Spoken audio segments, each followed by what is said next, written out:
Hello everybody! Hi, it's me, Tetcher, and welcome to my co-stream. Excuse me, my chest just went real rough there for a second. Yeah, I'm okay. I'm alright, we're good. Welcome to my co-stream of the HeroesCCL. I am your caster for today. I'm very excited to be here, and I'm going to be bringing you all of the games as they happen. We shall be live, we shall be exciting. And we will hopefully have some very fun games for you today. Should be very entertaining indeed. Like I said, am Tetcher. I am the alternative caster here. Nothing official, just the, I guess, technically official? The official co-streaming setup that CCL does have. I am, of course, before we get into what games we are covering today, sponsored today by Simply Nuck Gaming and their People's Choice campaign. You have today and tomorrow and Monday left to purchase one of their fantastic systems, all of which have up to $100 off due to their Black Friday 2 sales. Co-caster, there is no co-caster. Co-stream Cavalier is the system where you stream using the clean feed or the mainstream of another system. Nice to see you, by the way. Good to see you, buddy. Seeing your show's getting popular on Reddit. I'm going to do my sponsor thing quickly because I have to send clips to the sponsor. So I'm sponsored by Simply Nuck Gaming and their People's Choice campaign. You voted, and the PC that has received the biggest Black Friday discount is the Ghost Canyon. That now receives a $400 discount for everyone at home to purchase for themselves or a loved one up until Cyber Mondays. Black Friday to Cyber Monday. So the deal is on now. All the other systems in the tournament, the Nemesis, the Vortex, etc., all of those are receiving a $100 discount as well. So if you're in the market for a new system, know someone who is, or just want to support them, then make sure that you head over to SNUC Gaming or hit !SNUC in the chat and show your love over there. Thank you, SNUC Gaming, for the sponsorship. So, what's up, Cav? How you doing? Gonna send your Discord here. That is appreciated, buddy. Welcome, buddy. Hope they have a good time over here, and I hope that I have earned their. I hope that I will earn their entertainment and trust. It's been a while since I've seen you around. Literally, I've only seen you on your show, and before that was the HGC. It was either China or it was either HGC China because Kendrick had to miss a day, or it was the Korean Open division. It was one of those two where I last saw you when we actually cast together for the first time, if I remember correctly. Was it? No, was that Makala? I remember we have cast together at least once. It was China, I knew it. I knew there was one, because I know we'd cast together. I just couldn't remember which one it was. Feels good. Alrighty, let's actually do my job here for a moment. Let's talk about the games we're going to be covering today, ladies and gentlemen, before I get too lost in the chat with my friend. So, we are in week 4 right now. Welcome to the schedule. We are starting off with the European powerhouse matchup. We have Granit Gaming, who have made their way out of the no wins column and have made their way onto the board and are currently sitting at 1 and 2. And they're going to be playing against the team currently placed 2nd. Team that is a lot of people's favorites in this tournament. They are playing up against CrowdControl. Granit putting illusions that they maybe wanted some of CrowdControl's players, but their player they were looking for was drafted away from them. Ooh, fancy. Very exciting to see here. We'll see how that works. And of course, Granit, they did have a player swap, swapping out Bergolt, who they had not used, in exchange for Skoog to them. Skoog moving up to main tank, and Bergolt was swapped for Yasuo OTP, which is, of course, a healer main. Gives them a little bit of more flexibility there. Actually, I think it's a flex main. I think I got that the wrong way around. But either way, should give them a lot of flexibility. CrowdControl, they currently have had no player swaps. They seem very comfortable with their full roster. Let's see if that is a wise choice for them. And our second match for today will be Wildheart Esports versus Chili Mountain. Will Wildhearts be able to move themselves back up the board? They are fighting for that second position. They lost in a really intense matchup versus Oxygen Esports last week, so they're going to be trying to fight their way back up to the top of the board as they currently sit in tied 3rd position. And after those, of course, we will have tomorrow 2 more matches as well, where Sidestep Kings will take on Oxygen Esports, which should be a belter of a match. Sidestep Kings, they are slowly scaling, and with a new player rolling in for them, we'll see if that makes a difference. And Oxygen Esports is currently sitting at the top of the table. They're going to be looking to hold that. 30k, they will play against Simplicity. 30k have been a little bit inconsistent, but have so much skill and power behind them. We'll see if it's going to make the difference against Simplicity, who after a little bit of a shakier week 1, are really starting to find their ground and starting to get some good momentum going. We'll see if it makes a difference. So, those are our matchups for this week as we're going to prepare to get ready for the first series of the day. Yeah, not surprised. For those who do not know, Cav is the coach for Oxygen, I believe, and is doing a good job. Cav, a very experienced coach across multiple teams. If I remember correctly, there was the unfortunately less than successful first team, which was Gale Force, where they did do a pretty good job, but unfortunately the team blew up a bit. And then there was Scythe Esports, so the other ones that I know that I know Cav was behind. They had a little bit more success working their way up and performing very well, including the fact that most of the players are now in CCL, including Tori and Zergling, which is pretty cool to see. So, Cav, very experienced coach amongst the old HGC and now CCL community. So, let's talk about our two teams that we're going to be starting with today. Hey, Galda, how's it going? So, let's talk about our two teams that we're starting with today, aka Granit Gaming and CrowdControl. They have yet to play each other in the pre-season icebreakers. They might have had a scrim or two. And again, Granit Gaming, they had a shakier start, being very unsuccessful in week number 1, but they were able to break that streak, and they are now on the board, which is good for them. Whereas CrowdControl, again, they won the Icebreaker Cup, taking a 3-2 against 30k. But CrowdControl are looking a little bit, not shakier, they're still looking really strong. But we're seeing a few teams who seem to have rumbled CrowdControl a little bit more than others. For example, we, of course, in week 2, saw Wild Hearts take out CrowdControl in what was a very entertaining game where they really seemed to put a lot of pressure and punishment onto Lauba on that I can't talk today, on that Johanna. There was a lot of focus put onto trying to take Lauba out as quick as possible, and they were able to claim a victory as such, which is why CrowdControl are currently sitting in second. CrowdControl have also managed to find themselves in a position where they have yet to take a clean sweep, as they lost a single map so far to 30k. They lost, of course, 3 maps to Wild Hearts, and they lost 1 map to Sidestep Kings. Now they're up against Granit Gaming, who Lauba has shown incredible confidence in when it came for the when it came down to the previous matchups, and when it came down to Granit's week 2 matchup, Lauba showed a lot of confidence in them and predicted correctly that Granit Gaming were able to bring it back and not go 0-2 in terms of series. We'll see how well they're able to do. But, again, it's gonna be good. Granit Gaming looking strong now. They're really starting to scale their way up right now. And CrowdControl, they're looking to move themselves back up towards the top of the board. They still have Oxygen to play later in the season, which I believe is week 6. So that should be an insane matchup. But CrowdControl, they need to try and make sure they don't have a deficit by them, because Oxygen, they're one of the last big opponents they have in terms of the top 3 teams at the moment in terms of scores. So they're going to be wanting to do that, since they already lost to Wild Hearts, which Oxygen beat. CrowdControl are really going to be looking for those extra points. Whereas Granit Gaming, they're looking to make up for a less than successful week 1 and really make their way towards the top of that board. Should be entertaining.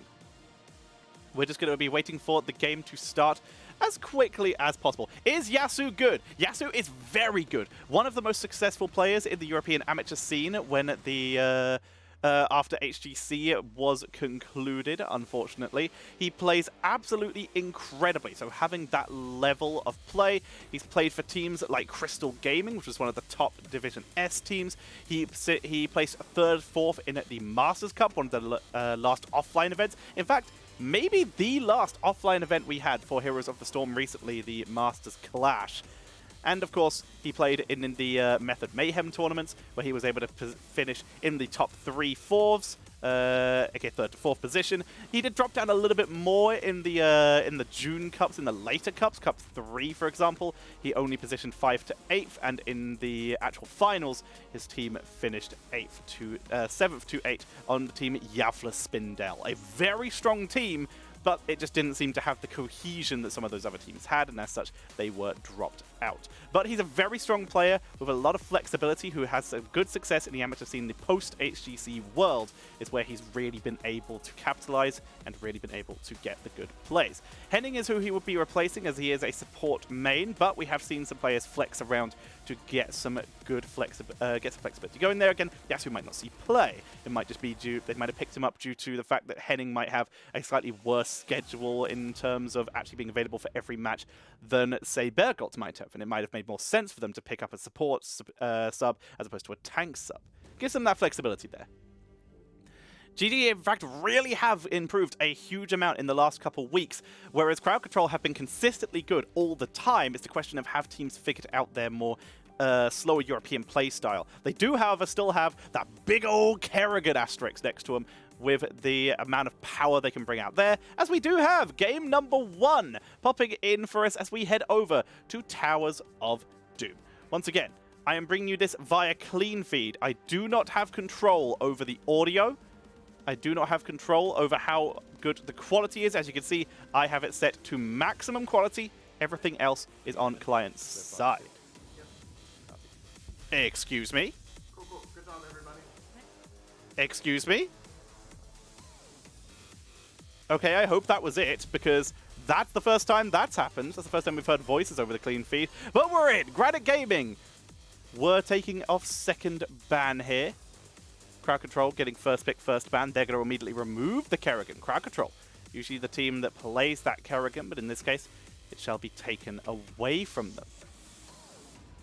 Let's see. Sorry, Granit Gaming are in fact the ones who take the Kerrigan quite a lot here, with Nick being that incredible Kerrigan play. Both these teams very, very similar.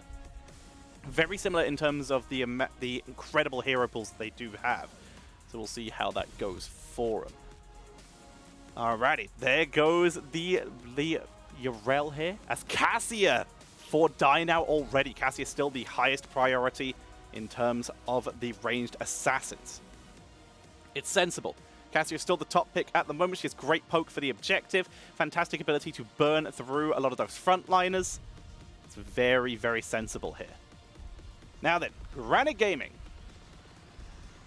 We have the Dahaka early. Global on this map is very important, which is why we sometimes see Brightwing being prioritized a lot more here. But after the first 2 weeks, Brightwing seems to have lowered her way down the table. As we see CrowdControl, they pick pretty standard for them so far, getting that CASSIA, she's highest priority. Lulba very heavily leaning on this Johanna all season so far, for good reason. Johanna is very strong, and Dayquaza going to be grabbing that D.Va for the offlane. D.Va, ever since, a lot of players have swapped to more of a self-destruct / defense matrix style build, depending on the composition they're up against and the amount of crowd control they have been very successful. D.Va, especially with defense matrix build, or at least defense matrix at level 4 with the aggression matrix, is a great tool to try and deal with Dahaka. Because if you can defense matrix him, you can get a 30% anti-heal, and a lot of Dahaka sustain is based on healing over time, which can be disabled. Very sensible if that's the way they go, as Maev is taken away. That's a good Rutsao pick, so they banned that out.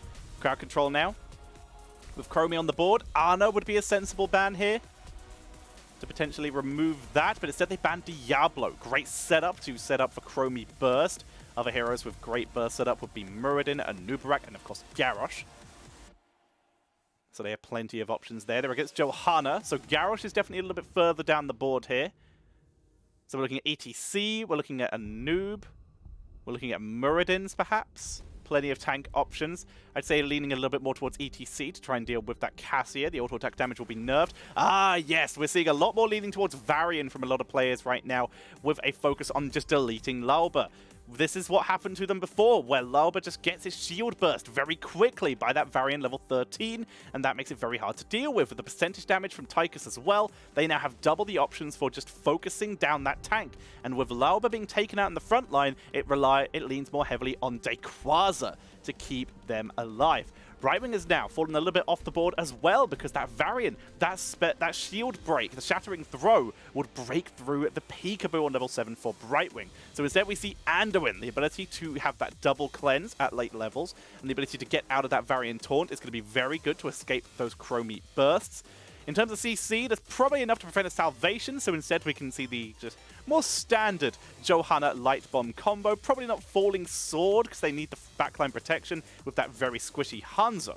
Very sensible, whereas Granit Gaming, they're going a lot more aggressive here. Getting that speed boost on Lucio, that will allow them to chase down a little bit more and try and catch people even if they get pulled by Anduin. It just gives them more chase potential here. Nick on that Tychus as well, doing very well. He's on a 50% win rate with it and has really been one of the first players to capitalize on the new Tychus build, aka the melting point, and then bigger they are, or in the rhythm, depending on the composition you're playing against, into the quarterback, where you go for double grenade play, maybe the triple grenade play if you feel like it, and then level 13 and 16 are more flexible, but we're seeing a lot of players going for the double overkill talents, slow on level 13 and extra damage on level 16, with double Odins to capstone all of those abilities. Nice to see. Very interesting. Again, Nick's been leading on that quite a lot. On the side of CrowdControl, though, we don't see them leading too heavily on a lot of the heroes that they have played very much. The Cassia, in fact, out of this entire composition, is the hero they have played the most outside of Johanna, with 6 games, but a 100% win rate on it. Cassia is strong and is banned a lot of games for a reason.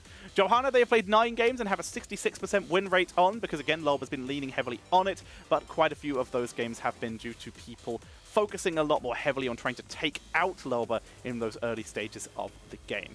We have our game, ladies and gentlemen, so let us head into game number 1 of this best of 5 series. On the left, Granit Gaming. On the right, CrowdControl. The battle of the Europeans. There is only one American player in this game. Let's get it going. Very interesting movement speed coming in for Dahaka. Enhanced agility, giving himself that extra mobility around the map, the ability to chase down and catch people. D.Va is starting, of course, with the full metal. Really gives her a lot more sustain in these games. It makes a lot of sense.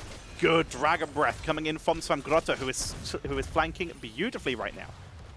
And, of course, Lightning Fury stacks for level 1 on Cassia. This is very much to be expected by Die now. They're trying to take out Loba, but this is a pre-level 4 variant. Much harder to pick up kills at this early stage. Varian's 2 spikes are 100% level 4 and level 13. Level 4 for when he can pick up some taunts to try and get kills that way, and level 13 for that shattering throw to remove that front line from the table. So Grotta starting off.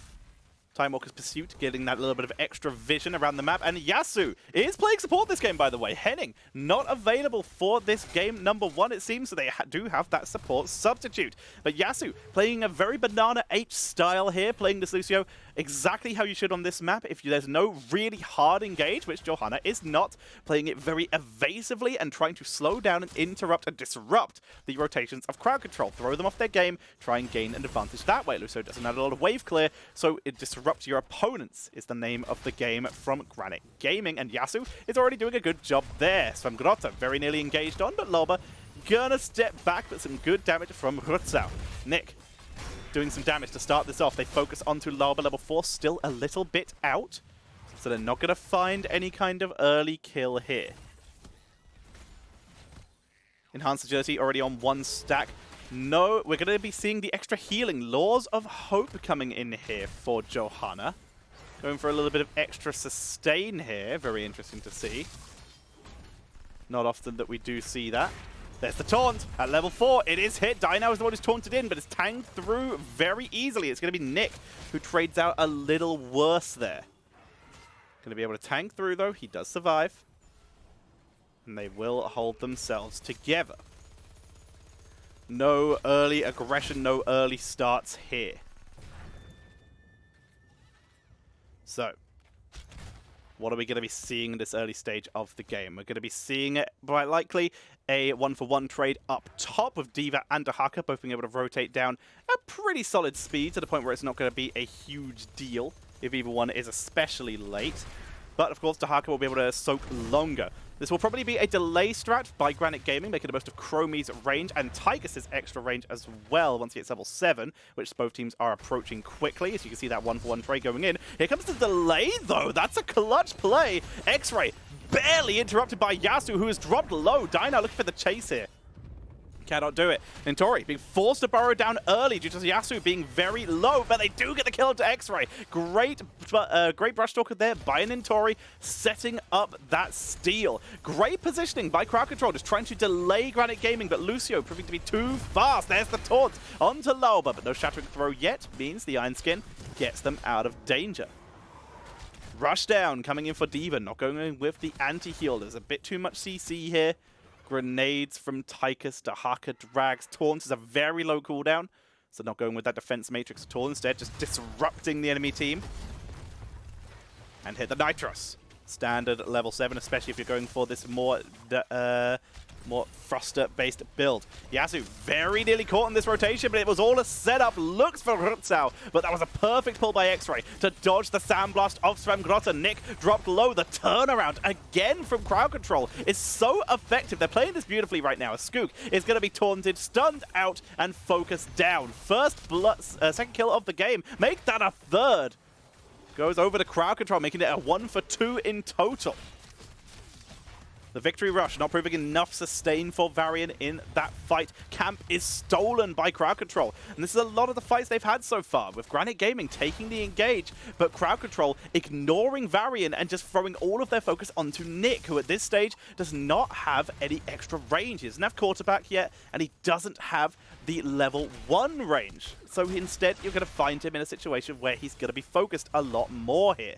Very interesting to see. Great strategy. Great reactions from CrowdControl. Less defensive, more counter-offensive. Now we have quarterback at level 7. Nick can stay a little bit further back, but he's still got an auto-attack at some point. That bigger they are, it's going to be so good for the main engages. There's the slow by Yasuo to set up on Rutzau. Leap of faith, but Yasuo goes for the chase, goes for #1 player killer hero Lucio, who scoots away, barely dodging the Lightning Fury at the end of that fight. Again, though, the trade comes out. Both teams hunting for kills, not able to find them. There's the taunt onto Loba. Good dash, but the blind shutting down Nick. That bigger they are is struggling.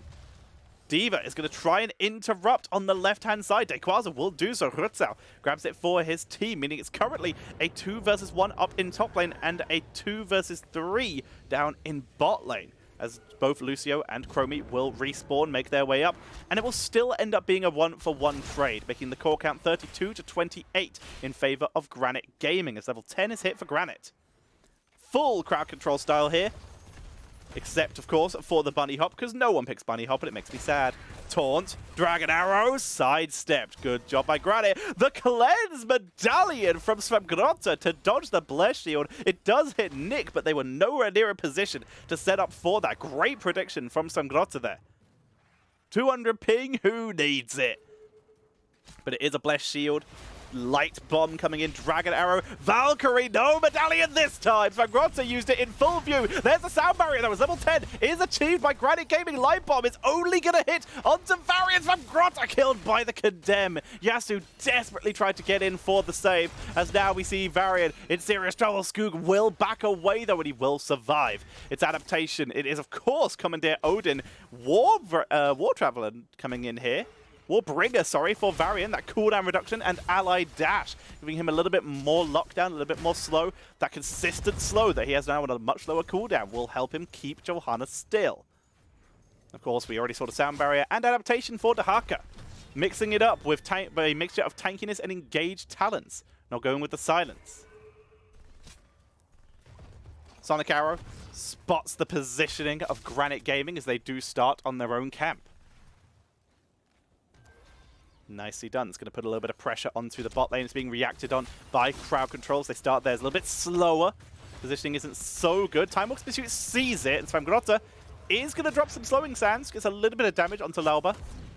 And that slowing sands is positioned really, really nicely for this. There's the taunt. It's all the setup. A great rotation from Dequaza. He is still isolated though, but it's given time for people to come around the side here. Rutzau going below. Now his team have driven out the choke point so that they have the positioning. Odin is dropped. Light bomb. Boom. Gonna take out Varian as he's forced to fight his way through. The sound barrier keeps him alive though, as Anduin is the first to fall. Valkyrie is timed out by Svamgrotta as Rutzau looks for the turnaround. They take out Varian. They're looking for Nick though. The body blocks are so so good from DIABLO. In the meantime, Granit, though, is picking up kills. The delays from Nick and Nintori are insane. Nick is so low. Good boot by Yasu. Nick is going to be killed off by Lava. Granit, though, turns onto DIABLO. Channel is coming in. Lava, he's trying to get it, but he's interrupted by Yasu. And Granit Gaming with the Granit siege. They looked like they were going down, but Granit found the low members and showed exactly why Chromie is such a high ban hero.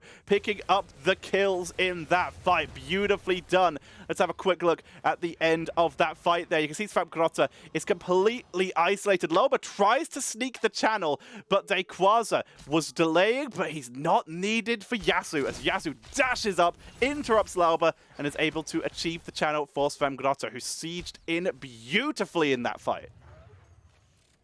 We make our way back. Divine Star talents for Anduin. Next level could be Holy Nova if he wants a little bit of extra burst. Good to go for D.Va. It's a very old style build here. Very old fashioned. Tychus, exactly the build we were talking about here. Going with the overkill for the extra slow to really pile on the pressure and chase down enemy members. Again, Nick, they focused him a lot in the previous fights, but now it's turning into a disadvantage taunt. Leap of Faith. We, of course, do see that shattering throw. Here comes DIABLO from the side. Misses the micro missiles. No, nothing landed there. No extra damage. So the question is, what is better, 5 Europeans or 4? And right now, that Dahaka is causing a lot of pressure. Nintori is doing a good job.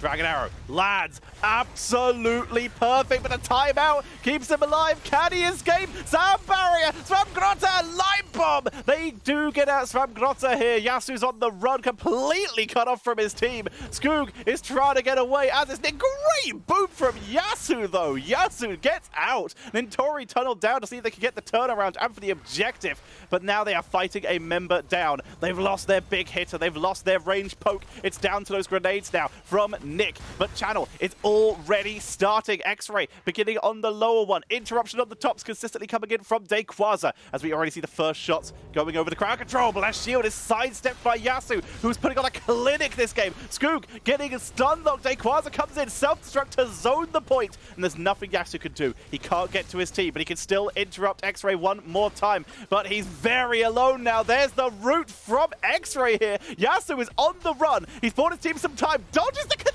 He's a god. His team's turning around onto DIABLO looking for the counter kill. Nintori comes in. Granit is alive. They chase DIABLO. It's a tough fight as Granit looks for the channel. The entirety of CrowdControl distracted, but there's the Dragon Arrow into Valkyrie. They look for the kills. Granit got the channel, but it's a double kill going over to CrowdControl as they begin to push into bot lane. What a fight. They make their way in, begin to take down the bell tower. Let's see that again. Chromie arrives just in time from above, so I've got to find the perfect point for that slowing stance. Yasu with the delays, boops DIABLO, and the kills do come out. In the meantime, you can see Granit just disappearing up to the top to channel that in. Dragon Arrow, Light Bomb only hits Skoog, who actually gets away. They get the kill. But that fight went very heavily in favor of Granit Gaming in terms of court shots. They are now 2 rotations of shots ahead, but bot now taken by CrowdControl, and that's going to be tough for Granit Gaming to retake here.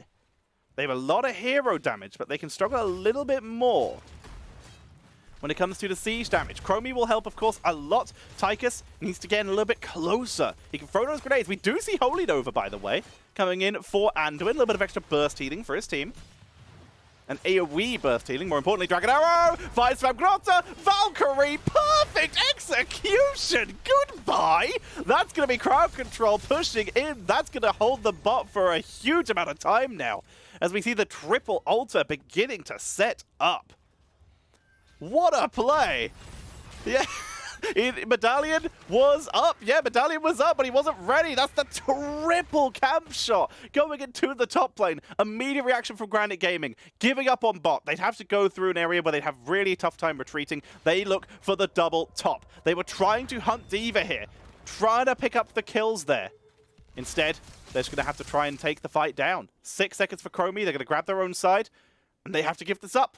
The positioning from CrowdControl, too good. Great setup to prevent exactly this happening. As such, That's going to be 50. That's going to be 10 shots onto the core of Granit Gaming, giving CrowdControl back the lead. CrowdControl take the lead here. Granit Gaming on the back foot, but now look at those talents. They've got the extra bit of damage from the armor-piercing rounds of Tychus. They've got the banner of Dalaran for both Tychus and Chromie. Skoog is really hunting a kill here. They're trying to force CrowdControl under their own towers. Intori is nearby in case he's needed. Svamgrotta, playing very far forward, is caught by Dequaza. Sowing Sands has to be used here. Svamgrotta. Intori comes in to help. That will get him out of danger. CrowdControl, they position on this bell tower, protect it. They want to see if they can catch anyone. Great use of Time Walker's Pursuit. Quick heal comes out from Yasu. They find Lauba. Nick, good dodge. They taunt, but they're under the bell tower here. Dino takes a lot of damage. Good positioning from Svamgrotta from behind. Nintori with the drag onto Anduin, but they can't set him up. Dragon Arrow, live bomb. That's bad for Granit Gaming as CrowdControl pick up the kill. They look for Skoog as well. Quick boost by Yasu slows down the pursuing members of CrowdControl, but a great Dragon Arrow once again. Rutsao fishing for kills and finds it. CrowdControl with Rutsao playing insane this game, able to find the kills when they are needed. They're going to push in. They've got some sappers. Next objective is in bot lane. This is a potential 8 shots onto the core if these sappers make it in. Valkyrie just deletes Tychus. The point-blank bless shield to set that up was crazy. Chromie sieges in with the banner of Dalaran, but the banner is sniped here. They will not claim this bell tower, and they will not claim this altar. And was going to go channel that in. You can see Yasu, he was looking to see if he could sneak and delay, but he cannot. He is zoned away. The map knowledge, the game knowledge of CrowdControl was too good. They didn't see Yasu for too long. They knew he was the one who could buy them some time, so they shut that down, and they move on for their next set of camps. The sappers, of course, did not make it in, though. Only 5 shots coming in, but another potential 3 coming in from CrowdControl here as they look to maybe put some pressure onto bot lane. Let's see what they can do here. They make their way in. Dino, sieging up. Clear the minions first. Remove anything in their way. Loba comes in from the side. Yasu, gotta be careful. One blessed shield and it could all be over. Valkyrie and Dragon Arrow already back up. Taunt. They burn it. Dragon Arrow. This time it's sidestepped. Svamgrotta holds this time. Blessed shield. Valkyrie. They got Svamgrotta again. The beautiful engage here. Not expecting the drag. Not expecting the stun. The blessed shield is so quick and hard to dodge. Sapper 1, 2. It's on the line. It's on the line. 3 makes it in. Down to 7 health on the core. Granit Gaming on the back foot. Yasu looks to delay. Bullseye on level 20. Hanzo was looking for the turnaround there. Heck, right by the bot nerd.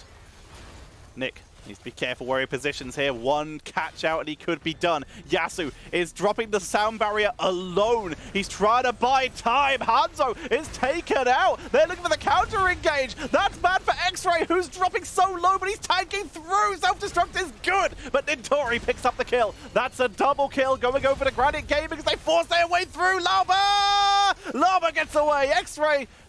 Yasu! Yasu escapes! He looks for the dive onto a bell tower for Lauba, but Lauba gets away. And Granit Gaming with the Hail Mary play on mid before the objective. They have set themselves up to finally be able to take bottom objective. And not only that, they can maybe delay. They've got 27 seconds for Varian. They could delay this to get that bottom bell tower. And you can see that currently Tychus and Chromie are trying to get it. They're not going to be able to do it in time.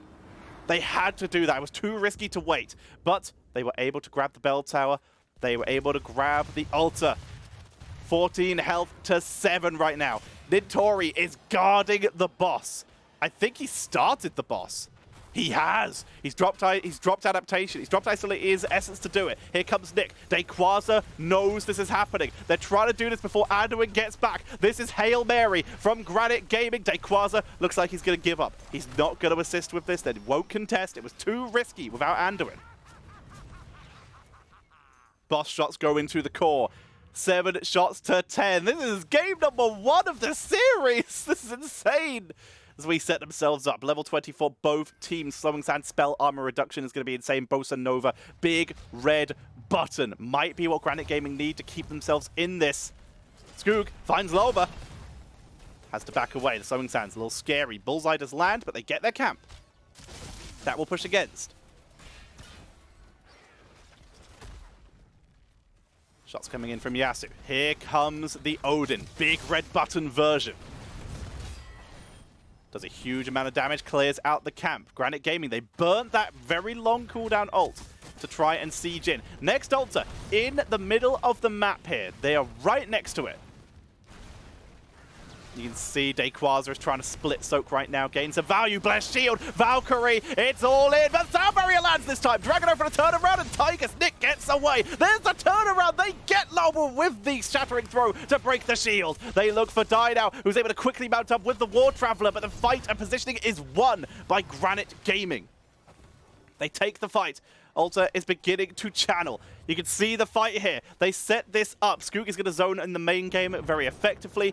Nick set up a beautiful fight, but it's a Blessed Shield into Valkyrie again. We actually have a fight in the real game, so we're going to miss this for now as the Sound Barrier comes in again with the cooldown reduction. They push their way forward, but Sound Barrier has already burst.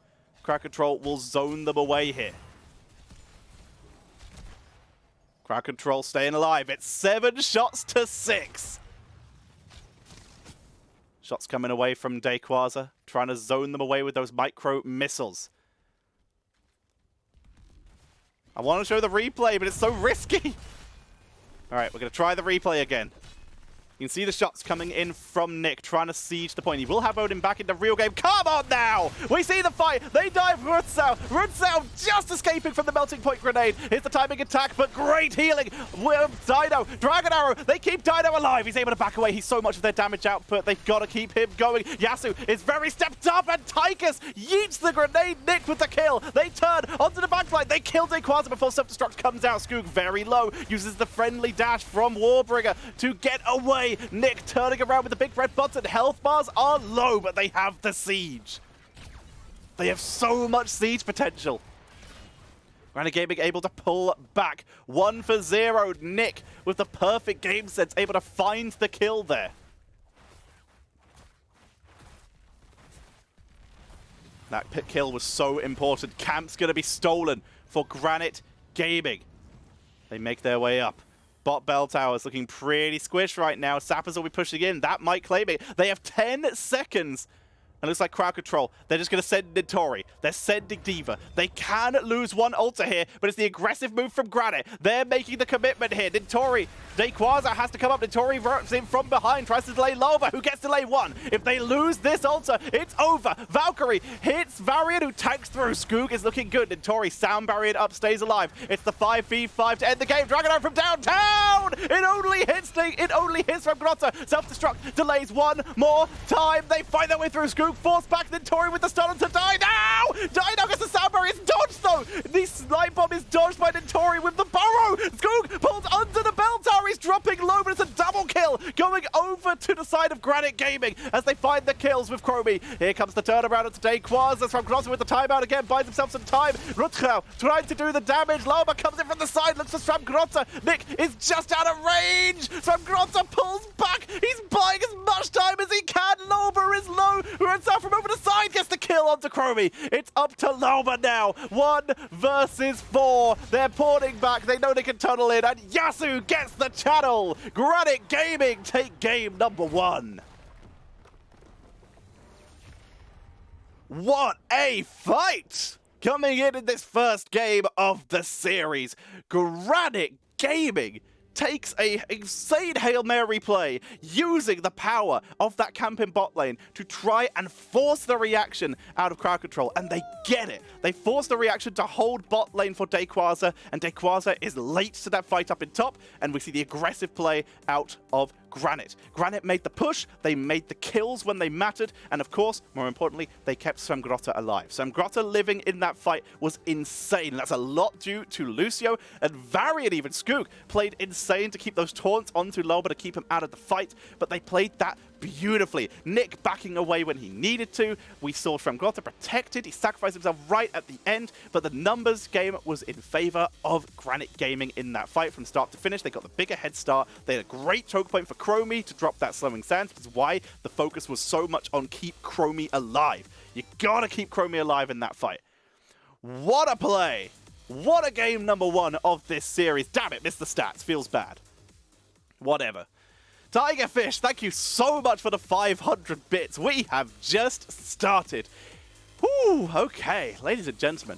What a start to this 5-game series. My brain is frazzled with that. Also, I'm going to turn on my aircon because it is absolutely boiling. I got a little excited that game and I am melting. Crazy stuff during that first game. What a performance from both of these teams. Granit Gaming looking solid at the start of the series with some great turnaround plays, but with some great engages, but CrowdControl looked like they had their number, with some really good turnarounds to try and punish the aggression of Granit Gaming.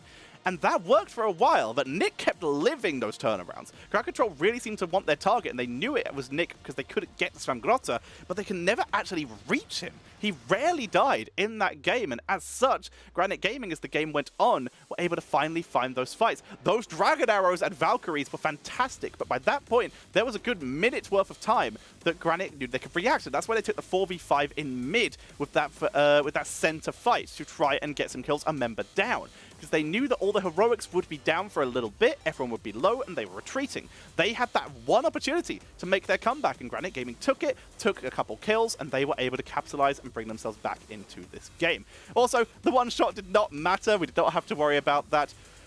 Whew, what a performance. Great map awareness, great game presence of knowing exactly when they had to actually react, when they had to defend, and when they had to really go for it from Granit Gaming 2 times in a row. The middle fight and the top objective, they really knew they had to capitalize and make the most of it. What a play. What a performance. Well played, Granit Gaming. They are 1-0 up in this best of 5 series. I hope you're all enjoying so far. Well, as usual, thank you, Penguin Welder. Great name. I absolutely love it.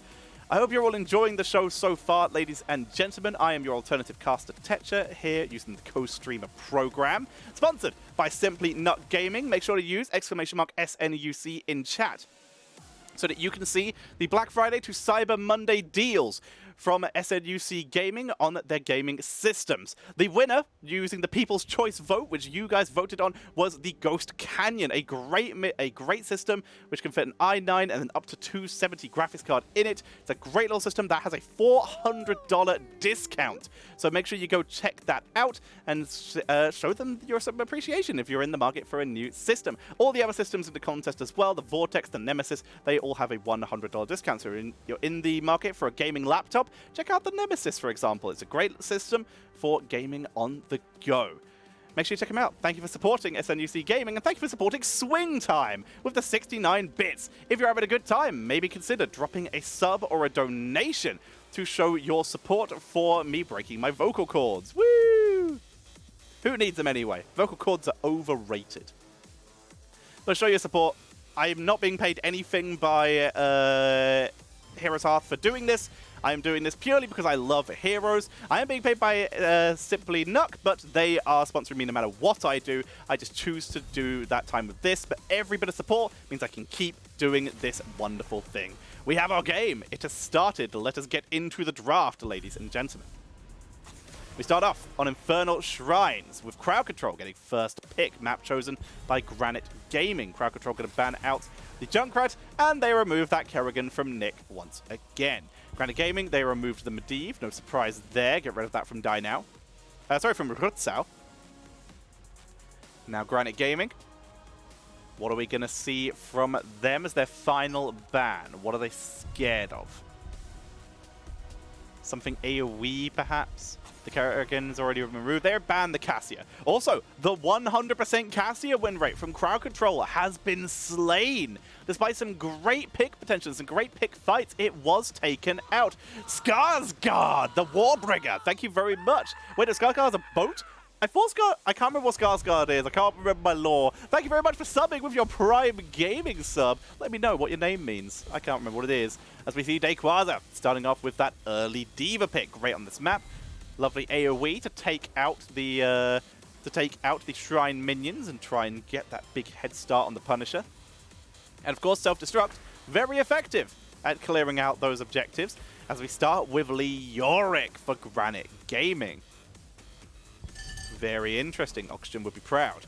Going to see Chromie, once again, not banned by CrowdControl. Prioritizing that Junkrat. Chromie makes its way in again.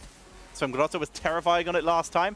This time, though, they let Now off the leash. They're bringing out the Tracer.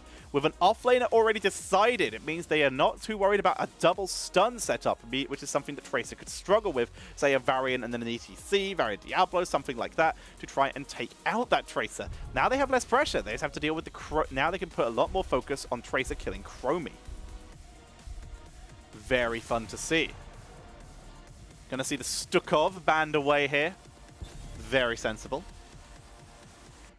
What do we see from CrowdControl now? In terms of bans, a lot of Granit Gaming's most preferred picks have already been banned away. With Chromie on the board, they have shown Ana, and they have a 100% win rate on it. We were worried about it last time. Brightwing perhaps could be good too. Polymorph onto Tracer can make it quite hard to get those engages right. They just banned Diablo, point-and-click stuns, a little bit scarier. Diablo is also one of the highest picked heroes for Granit with 3 games and 2 wins on it. There's that Varian, once again, main tank for Skoog. They're really starting to lean on this quite heavily, but hey, it keeps working. Varian for Granit Gaming coming in once again. There's that Tychus again. If it ain't broke, don't fix it. Just going with a Leoric here to try and deal with Diva and Johanna instead of going with that Dahaka this time. It's a smaller map. It's a little easier to rotate on. And double soaking is utilized a lot more on this map as well. So you get a little bit more capitalization on that Leoric soak potential. Interestingly enough, by the way, this is the first time that Granit Gaming are actually showing this Variant. This is their first play with it. As we see X-Ray bringing out that Anduin once again. Also, the first time that we are seeing CrowdControl bring out the Anduin. Second time they've played it. And both times have been in this series. And there's that Hanzo once again. Before last game was on an 83% win rate over 6 games. Now going to be a little bit further down as it just lost another one. And WHITEMANE coming in. Is that the first CCL WHITEMANE? It might just be.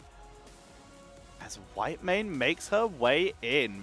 Very fun to see. We don't get to see WHITEMANE that often. So that's an interesting throwback. It's a bit more of a defensive pick, but it's also something that's very good at dealing with that Tracer. Ooh, exciting. That is a cool pick. Alright, I'm just checking to see if there are any stats. Overall hero statistics. Have we seen a WHITEMANE? Alphabetical order. Yes, WHITEMANE has been played twice and has 0 wins. She's been played twice at CCL and has yet to win. Let's see if this changes.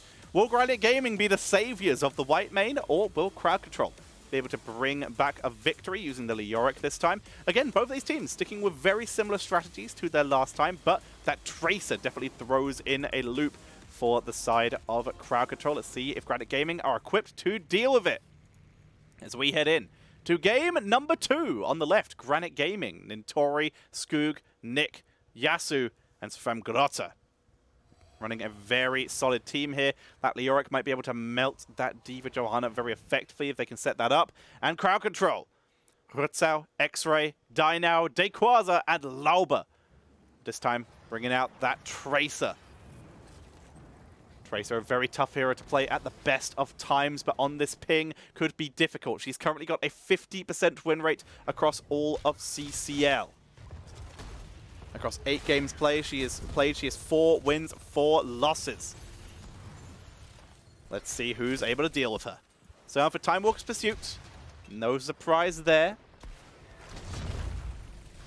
Let's see how these teams are able to start off. This is also, once again, CrowdControl's first Tracer showing this season. Dino is, of course, one of the more legendary Tracer players, but first time they have been let off the leash. Wave's going to be cleared out. No trouble there in that middle lane. Skoog, charge. No level 4 yet, of course, so no taunt. Talent-wise, we're pretty normal across the board. Sometimes you see the cooldown reduction on the Spectral Swing fully Yorick.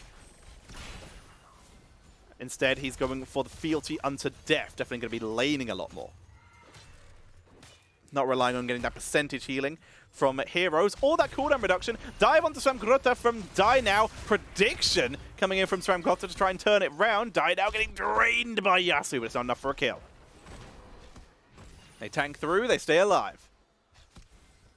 So, we're looking for CrowdControl's first Tracer win. We're looking for Granit Gaming to actually give WHITEMANE a win in the entirety of the season. One of these heroes is going to have their win percentages affected pretty heavily here.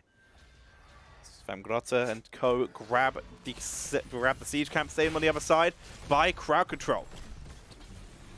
D.Va currently mechless rotating around the map here, but the mech is ready. There you go, popping up in the top lane. Level 4 on the board. There's the Neil Peasants. Another rush down coming in. Charge.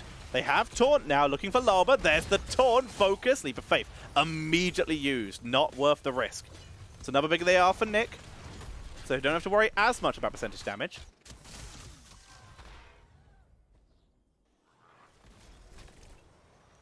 Rayquaza looking for Nintori here. They've got Die Now with them. Drain Hope landing on Die Now instead of Rayquaza, so immediate recall, but that does allow the escape from Nintori here. Camp going to be started by CrowdControl, same on the other side by Granit Gaming. Both sides will be able to grab themselves that Fallen Shaman. Objective starts in top lane though, so this will be a little easier to deal with. Time Walker's Pursuit, once again used to get the vision.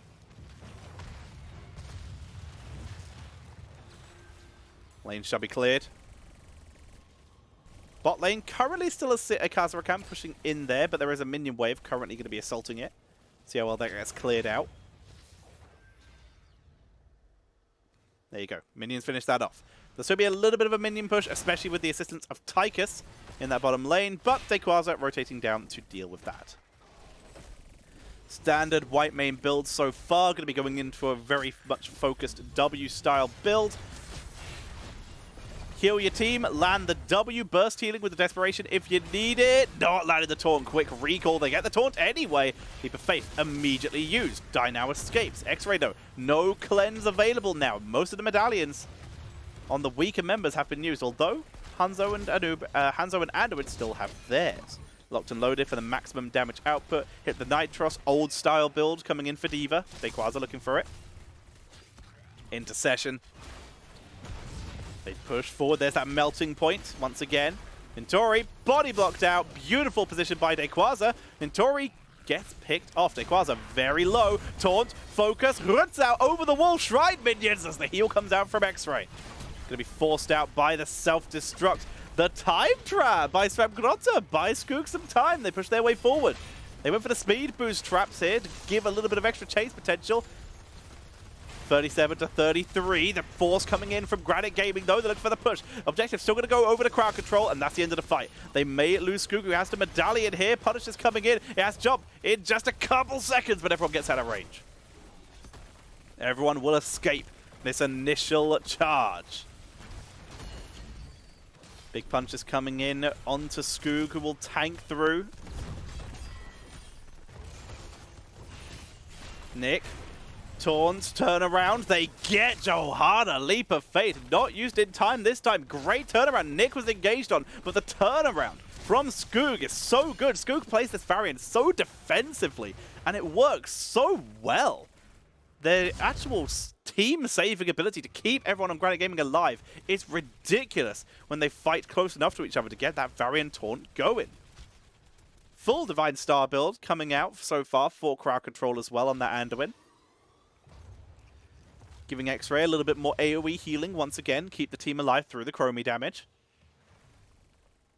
Speaking of Chromie, once again, So Mgrata with the help of Nintori will grab themselves their own siege camp, mirrored with CrowdControl. As Slowing Sands is, of course, picked up once again. Game slows down a little bit. No one going especially hard or aggressive.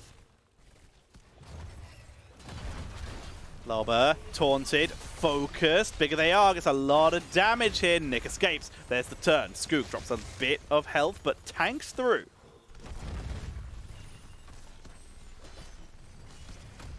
They're going to survive this for now. Camp still being leashed here. Still attacking. There's that Scarlet Aegis keeping everyone alive. Whitemane all about that big AoE said. Light Bomb, Falling Sword! Oh my god! That's a great engage! Goodbye, Whitemane! Yasuo's gone! Nick zoned away. Skoog with the self-destruct. There's the wall. There's the Warbringer. Skoog able to get away, dashing to Nintori. But hey! Light Bomb, Falling Sword. Let's go!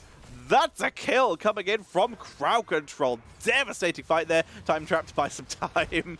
X-Ray forced to back up, completely out of mana. They're going even more into the CC trade, really living up to their name as CrowdControl bring out the Falling Sword Light Bomb combo. They still have that Dragon Arrow as well. They're really heavy on CC. No Valkyrie this time, and still no Bunny Hop because no one likes Bunny Hop.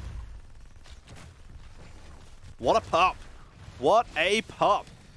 A little bit of a brawl up in top lane. Nintori gets bobbed. Will tank his way through. Falling Sword, burn defensively. Loba got caught out. Oh, Nintori dies. Good kill by now. Very good pickup there. They're just going to begin pushing up the lane, those two together. Team fast attack speed. Yasuo has healed himself back to full and is now available. Deep pushing, starting a camp here, which Tracer will help with. Mgrata and Yasuo already clearing their way through as well, starting themselves their own Bruiser camp to get some extra pressure.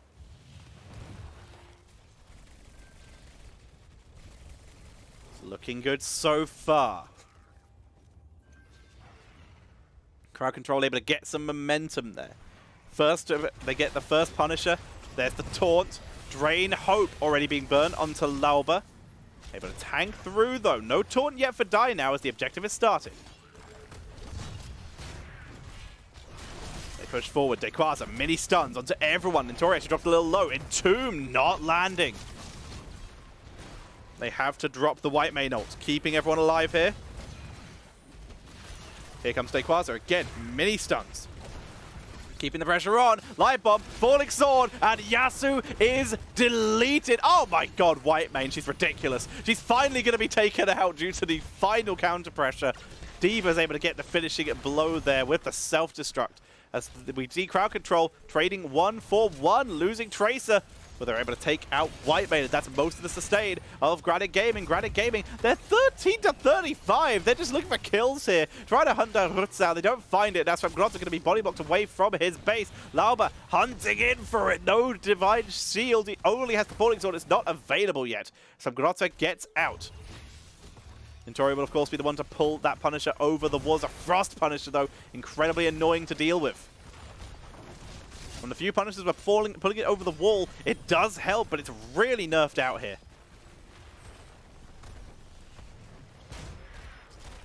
They charge in, just pushing it down as fast as they can. Shattering Throat once again. Inquisition, damage reduction coming in for the Whitemane with Subjugation. This will be combined, of course, with the Shared Punishment on level 13. Chaining it to allies, chaining it to enemies, sorry, and I guess allies if you do use the... if you use the #1 activatable healing.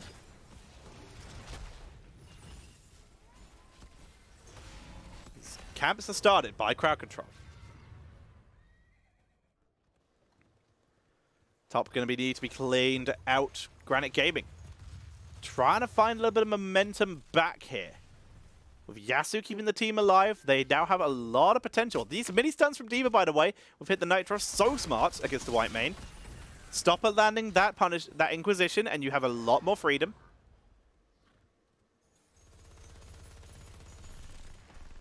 Now, what else can they do here?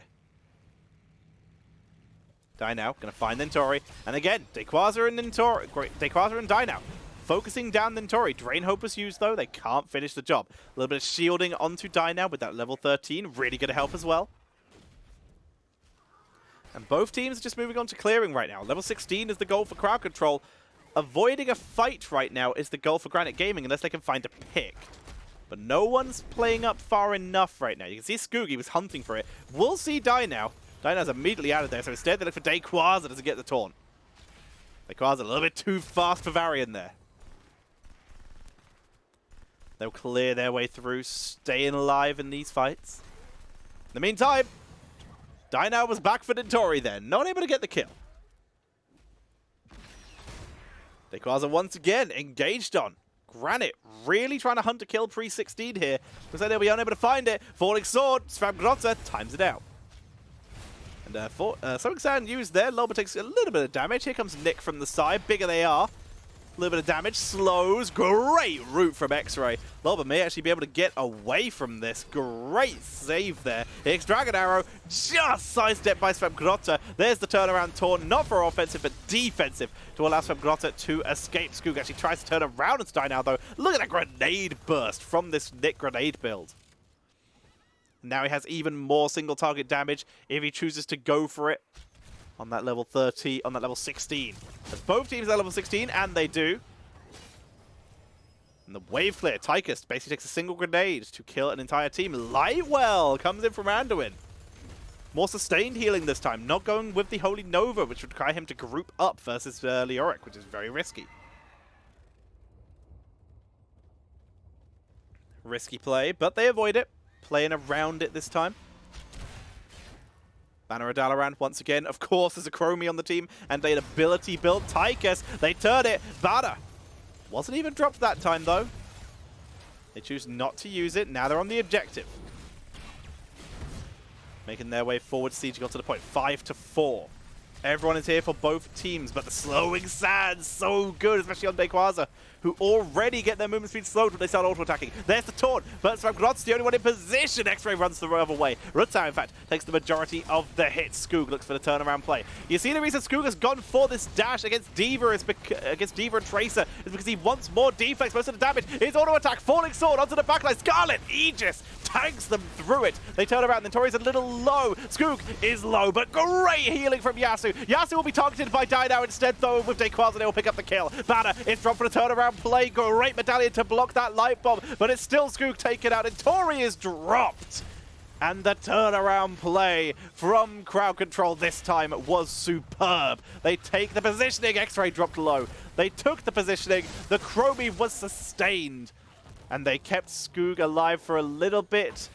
The Chromie did so much damage, but CrowdControl, they found a much better angle. They split the fight completely, with Johanna punishing Whitemane and Chromie, some of the best damage and sustain here, meaning that Skoog was left out alone for too long, so that no one could save him. Great positioning, great kills by CrowdControl. They keep their momentum going, looking to make this a 1-1 series. Pushing their way in. Mortar Punisher still pretty healthy. In the meantime, DayQuaza pushes the minion wave up into mid. That might guarantee them that mid fort as well. In fact, it will do so. Ranged minions will finish the job there. Punisher chasing in. Big burst onto Yasu. Scatter arrow. Yasu stays alive. Gonna tap the fountain. With the minion wave here, this keep will go down. Half health on that Punisher. They're going in. They're gonna look to try and end this game here and now. Lightbomb, Falling Sword, take out the healer first, they get Whitemane! That's a big play from CrowdControl with Whitemane down. That's a bad fight positioning for Granit Gaming. Svabgrotta, Siege is in, they pop the mech, but Dynav's trying to hunt Svabgrotta. The Odin is popped, shield on the core, just about to go down. Nick takes it out, they taunt, they focus, Dynav recalls, he blinks away. Skoog is low, Nick is low, Notori's clearing minions. No catapults on this core is what they're saying. Keep everyone away. The missiles come out from the Odin, and the health bars are looking a little low here. This might be the end of this push from CrowdControl. They all live, though. They get the kill, they get the keep, they're going to get mid-fort on the way out. This is still a one fight for CrowdControl. They even got 22% off the core. And more importantly, they now have level 20s. They're going to be healed up by Anduin here. Here are the level 20s. Heaven's Fury. Huge talent buff for Johanna here. Gets stuffed for Tracer, no surprise there. Timing attack.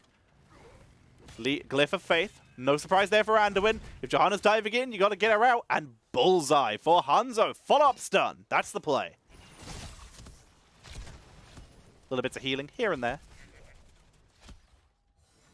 They stay alive, keep their pressure going. Looking good so far coming in from CrowdControl. Really looking to try and take this series number 2. But it only takes one to play. And we know the Granit Gaming have what it takes to know when to pick that turnaround fight. They're one level away from 20 and they're playing like it. Play back, don't die.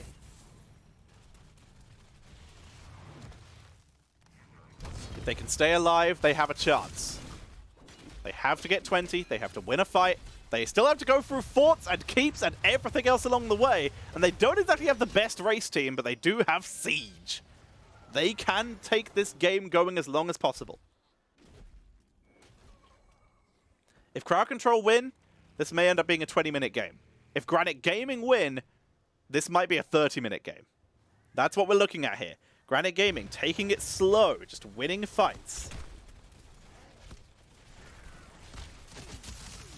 Bruiser Camp taken by CrowdControl. Granit Gaming just defending their own here. You can see the Bruiser Camp pushing into the top lane. Going to get a lot of value there. Skoog finds Lobert. They trade back and forth. Just going to deflect, dodge, damage. They have to be careful of Dragon Arrow. Light Bomb's off cooldown as well. Anytime this engage could be triggered by CrowdControl. They play back though. Lobert dropped a little low, dropped a half health there, as level 20 is now online. Granit Gaming, they delayed long enough. Slowing Sand spell armor reduction, of course, we already knew that one. Taunt cooldown reduction for Varian, not going with the extra healing. Instead, choosing to keep that taunt going. It is going to be the Scarlet Crusade, giving the Unstoppable for 2 seconds and a 50% extra heal for the Whitemane. That's such a big boost. Lobert looking for the turnaround charge, but no taunt. They were trying to bait out the Iron Skin. That's a big charge. That's a big taunt. Dino takes some damage. So does Rutzau. They tank through. Heaven's Fury. Immediate Scarlet Aegis keeping the team alive. There's the Entomb Leap of Faith. It's a Buried Alive, of course, from Leoric. Both teams dropping some high-cost abilities there. They did not use the Light Bomb, and Heaven's Fury means that Falling Sword will be up in 10 seconds. Entomb not up for another 36. Scarlet Aegis not up for 42. Taunt, Tracer, she's gone. Goodbye. Light Bomb, though. That's a massive stun. The backline is absolutely deleted by CrowdControl. A 2-for-1 trade. Nick is chased down by Dequaza. No protection at all. No healer. Skoog is zoned, and that is a quadruple kill. Going over to CrowdControl. They make their way bot lane, and that is going to be GG. CrowdControl will take this game number 2. And they will even up the score. Granit Gaming. That cooldown reduction on Heaven's Fury, meaning they had no reaction that time. And the Light Bomb, this time executed to perfection to get the blow up. There's the Entomb from Nintori. Falling Sword with Heaven's Fury. Nintori forced off the point. Shield begins to drop. They're even going to try and kill Nintori. This is risky, trying to focus so much effort onto Leoric. 19 seconds left, but it's still more than enough. More than enough to end this game. That's going to be game number 2, going over to CrowdControl. And they will even up the score.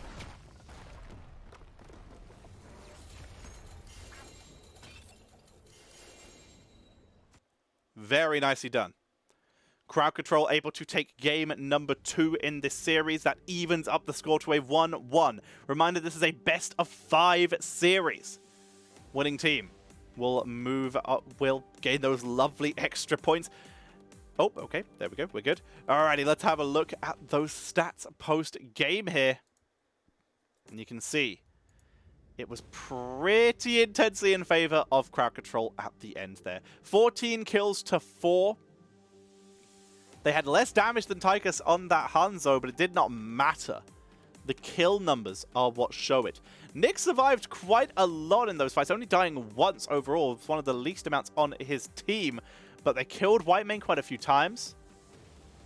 A huge deal, being able to take her out so often, as she's so hard to kill at the best of times. But the CrowdControl, living up to their name. The big dive CC that on late game was on such a low cooldown. was working so well. In the first series as well, it was all about low cooldown CC, Blessed Shield, Valkyrie, and Light Bomb just to blow up everyone in their way. It was a well-executed combo, but in that case, Granit Gaming were able to find the angles they needed. In this case, it was CrowdControl who used that low cooldown, especially on that Heaven's Fury, to bait out the Scarlet Aegis to try and keep him alive, and instead was able to drop in a second time after just a couple seconds to guarantee that kill. Well done. Very well executed by CrowdControl there. They even up the score between those teams. Let's have a look at where everyone is to talk about what this means for the teams. Again, this is a best-of-5 series. And of course, today we are starting with Granit Gaming versus CrowdControl. Score currently 1-1. CrowdControl currently sit in second place. They would love a win here to move their way up the board to try and continue competing with Oxygen and to not fall behind Simplicity or Wildheart Esports. Granit Gaming, though, they have a lot more to prove. They currently sit in tied 5th spot with 30k. Both of them on 1 and 2 with a 5 and 6 ratio. I did not say your name, Google. How did... Stop! No!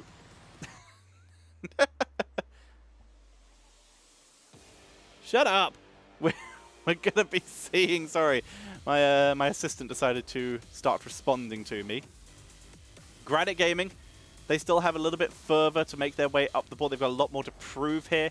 In order to actually make their way onto the board, they would, of course, need to put themselves in that 2-2 position and then hope Simplicity or Wild Hearts lose their series. For Wild Hearts, that's looking less likely, so it would be all down to Simplicity for Granit Gaming to make their way up onto the board. They would be reliant on Simplicity losing more games than them, so Granit Gaming, they want as many wins as possible to try and fight for 3rd or 4th position. That's their best bet here. Quite a long step up to do, but there is a chance they could do it. Of course, if they did beat CrowdControl, they would put themselves in the 2-2 with them as well. So a very interesting setup there. CrowdControl, if CrowdControl were to lose all the matches from now on, they would be on 9 and 8. Piss off, ghosts! Can't do the New Zealand accent. But yeah, CrowdControl would be 8 and 8. If Granit Gaming were to win right now, they would be 8 and 7. So if Granit Gaming were to win every game from now on, they would overtake CrowdControl. And that would be a big upset to the table. If CrowdControl win every game from now on, they would, of course, be on 11 and 6. And that would keep them pretty safely in that 2nd position, with no one from Simplicity or Wild Hearts being able to get enough wins to catch up. In fact, that still is the case if CrowdControl win the series. Even no matter how many losses they have, as long as they win the 3 games, they will still be in a solid 2nd position. But they will be in a position where Simplicity and Wild Hearts will be able to catch up in future weeks if Granit Gaming can take more maps. Going to come down to how many maps that each of these teams can take. It doesn't matter how many Granit Gaming win or lose, they are just fighting for that 4th to 3rd, that 4th plus position. That's where they're going to be fighting until, of course, we see 30k Sidestep King and Sidestep Kings play. The reason we're talking through this right now is because the mainstream seems to want a break after every 2 games. We don't need this. Every 2 games feels a bit much. Every 3 maybe. But in this case, it's basically guaranteeing a... It's a weird system because no matter what, you're guaranteeing basically at least 1 more game after each one. But 2 games seems to be what they are dealing with. So, we have, in terms of statistics now, the WHITEMANE still remains at 0 victories. 0 and 3 now across the entirety of CCL. Definitely, unfortunately for WHITEMANE fans out there, one of the lowest win rate heroes in the entire league. She is now tied with Sergeant Hammer, Kira, Lili, Kael'thas, and Illidan as the 0 win rate characters. In terms of Anduin, also quite far down there on 16.97%, and Tychus on 25%, one of the lowest win rates, which is surprising. He is, of course, one of the higher pick rates, though, which means he is still prioritized by basically everyone. In terms of the highest win rate heroes right now, there are 5 heroes who sit on a 100%... Sorry, wait, okay, I was confused there for a second. There are 6 heroes who sit on a 100% win rate. Those would be Orphea, Lunara, Phoenix, Ariel, and Cho'Gall. Cho'Gall, of course, counting as the 2 heroes there. Each one of those is across more than one game, with Ariel having 2 wins and 0 losses. Same with Cho'Gath. Sorry, I stand corrected.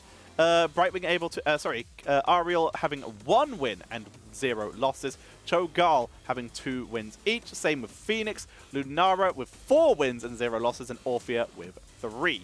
These are the highest win rate heroes in the game, with Orthea and Lunara definitely having the highest win rates overall.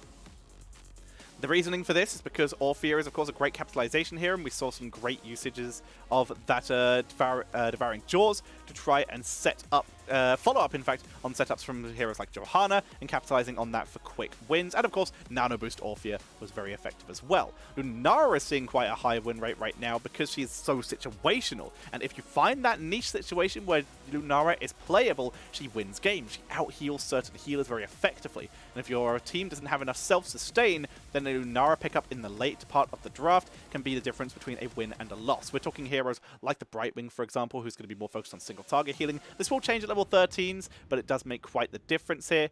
We're going to be talking heroes like Lucio until Sound Barrier, might struggle a little bit with Lunara as well. So you're going to be talking about heroes who don't heal a huge amount in one go, so Anduin can deal with Lunara quite well. Rhaegar late game, it's a little rough. Uther can very much struggle, although the new Uther that people are playing with a more focus on the W build and the Garden of Ancient Kings can actually do reasonably well. Excuse me. So once you find that, if you can find those spots that Lunara fits in, then you can have a really good game, and you can capitalize on quite a few wins. And that's exactly what teams have been doing, finding the right opportunities to play her and playing her well. As such, she sits at a 4-0 position. Have either of these teams played the Lunara? Have either of these teams won the win race? Yes. CrowdControl have been one of the teams who have played that Lunara once, a 1-0 win rate for them. That's again, of course, based on map and, of course, based on the composition you are running with it. We've been seeing a lot of Medivh bans from both these teams because Medivh is still one of the top heroes, and we have finally our mainstream is back from their break. So let's head in to game number 3. We are heading to Sky Temple for this 3rd game in this best of 5 series.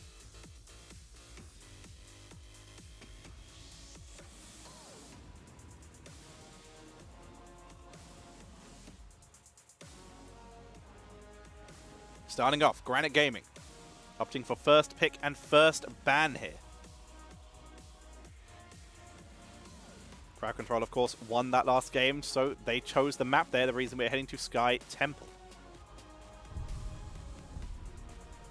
Let's check for Abathurs. Let's check for Vikings.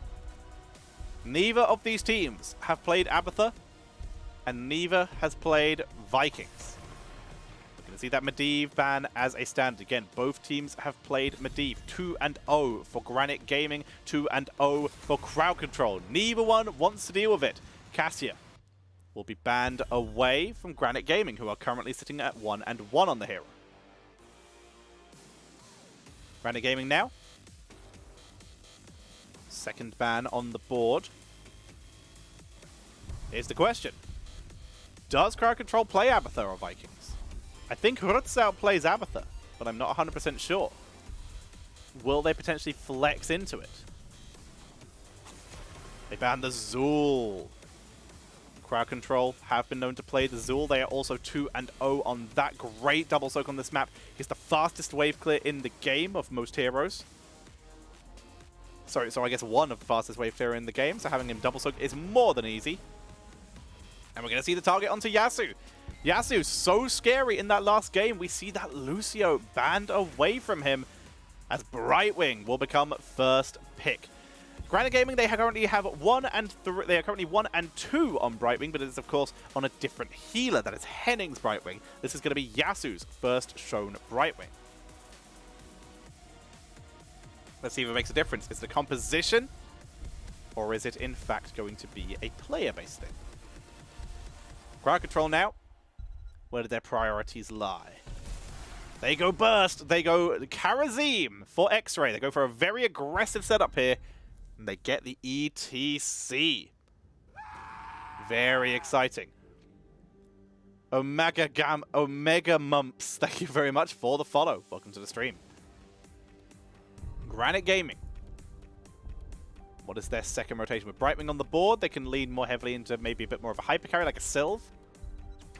They get Dahaka, and they do get that Sylve. Of course, Global's fantastic on this map. Getting a priority on one is brilliant. The ability to burrow out of that 7-sided strike will be a huge deal. It's a smart setup by Granit Gaming here. CrowdControl with bans onto the board. Granit Gaming. They're showing the Brightwing. We've seen a little bit of... They don't need the Stukov as such, so we're going to be looking more at lines of Diablo again, perhaps. Imperious. They banned the Tracer. A hero also not shown by Granit Gaming so far, but we know they're more than capable of playing it. Or necessarily have shown it, they just don't have a win with it. Granit Gaming have played Tracer, they just haven't won yet. Granit Gaming bans against CrowdControl with Karazim and ETC on the board. It's burst they're going to be scared of. Hanzo, potentially, would be a great follow-up. Greymane would be very scary. It's really been part of these Karazim combos. They ban Junkrat. Remove that wave clear from the board. Perhaps a more macro style focused on by Granit Gaming. And with Sylve on the board, can you blame them? They've set themselves up beautifully to try and capitalize on lane push with the Dahaka and the Sylve and the Brightwing. They now have so much global potential. So, CrowdControl. We've not seen them run this exact build before. We've seen them run the ETC before, but it was with an Ana. Very interesting to see. They don't actually run that much ETC in general. As we see Falstad, that's really smart. Falstad, a very squishy hero, but it gives them that split soak potential to try and match that Dahaka and clear the lanes while still arriving to the team. Same with Dayquaza, once again, on that Diva. Great follow-up for ETC, but also, very importantly, the ability to clear the lanes fast. Kerrigan was allowed all the way through this time, though. This is another reason why we might see that Karazim being stolen away, because it was very effective with Nyx Kerrigan combo that we have been seeing from Granit Gaming in the past. But we do see the Anubarak running with them. Bribing is a great healer for Kerrigan combos, though, because that Peekaboo shield is fantastic for keeping her self-sustained, and the Blink heal keeps her very alive in general. They could, of course, also go for a backline dive Emerald Wind composition to really disrupt that ETC. No surprise here as we see Deathwing coming in as the second assassin for CrowdControl. They needed a little bit of extra damage. Deathwing fits that well. There's no percentage damage that can actually hit Deathwing on the side of Granit Gaming. There's the potential unstable anomaly, doesn't work on Deathwing because he can't be polymorphed. There's the Might of the Banshee Queen, there's the percentage damage on level 1. Overwhelming Affliction, can't hit Deathwing, only does percentage damage on slow targets. Their best bet here is to go for the armor reduction on level 13 and really try and focus down Deathwing that way. But they could also stick with the remorselessness and just stay at range and just try and focus him and pin him down. A lot of effectiveness. That Deathwing gives them a lot of abilities to try and work their way through Kerrigan. And more CC-heavy comp from Granit Gaming, the Deathwing is a good answer, especially as an assassin. He offers a lot of crowd control. You can either go for the Cataclysm for big slow with Burn Beneath My Shadow and Stood in the Fire in the late game, or you can go for the Bellowing Roar to massively zone out enemy heroes. You cannot silence Deathwing. The only things that affect Deathwing are regen globes. The ability, regen globe is the obvious one. Then you have damage reduction, so defense matrix works on him. The ghouls attacking him from Zul with weaken affect him. Those are the two things that affect Deathwing, and stasis affects Deathwing, so we can walk into a time trap. We have game number 3 of this best of 5 series starting up, ladies and gentlemen, and we're going to start this on, and yes, of course, walls. You can't see a wall. We have Granit Gaming on the left. Score is currently 1-1. They've busted out the Kerrigan once again, and Yasuo showing off his first Brightwing. Let's see what they can do. This would be a big upset if Granit Gaming are able to win this series. CrowdControl on the right-hand side here, bringing out that Deathwing for Rutsao. Scary composition. Taking a page out of 30K's book here. Is it going to work out in their favor? We will have to see. In terms of Deathwing, CrowdControl have played it only once. It's their second Deathwing game. Sylvanas Rush. Sylve doing Sylve things down in bot lane.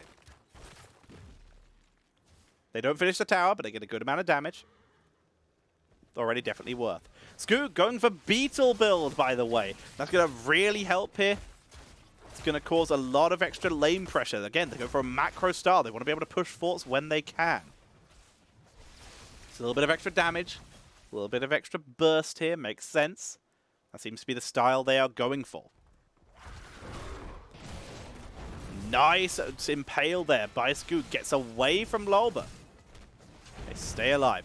Another enhanced agility coming in. Sylv, Samgrotta does go with the percentage damage, the overwhelming affliction here, but again, this will not affect Rutzau. It will only affect the rest of the team. It of course slows on everyone who has applied it with a Banshee's Curse, which there are many ways to do now, and anyone who is slowed immediately takes percentage damage on auto attacks from Sylvanas. So this also works on Brightwing slow, it works on Dahaka slow if it goes for a level 13, and it'll work for a Nubrak slow if it goes for it at level 4. Plenty of options there. This will give Silver a very high damage output and maybe comboed later on with a Mind Control to set up a more heavy focus onto the Wave Clear.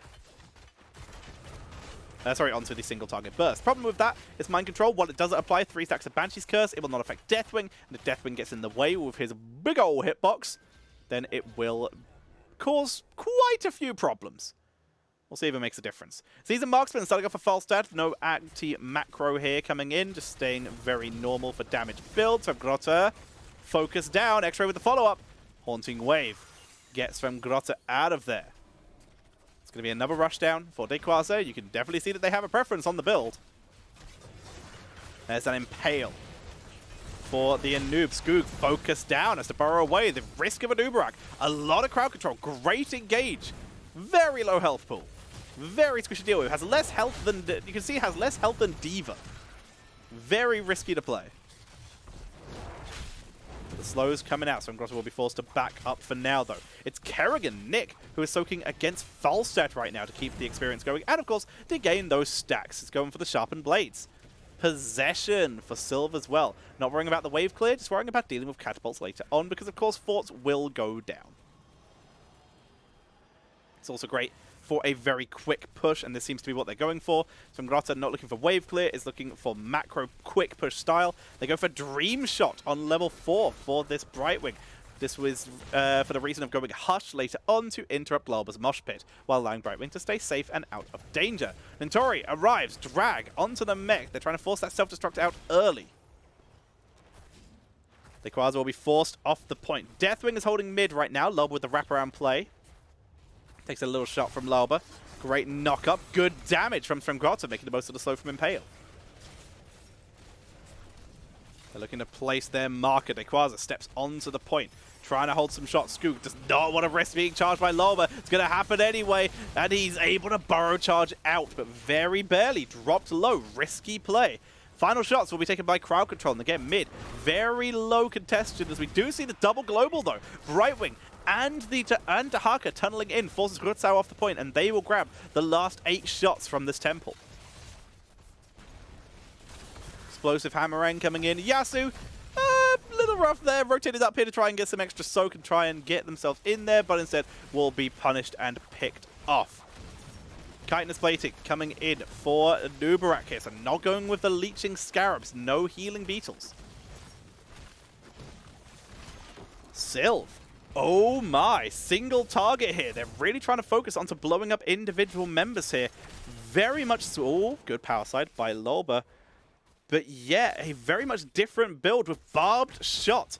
Hitting the same hero with all 5 shots of Withering Fire. Of course, this is the 5th shot to deal 350% bonus damage.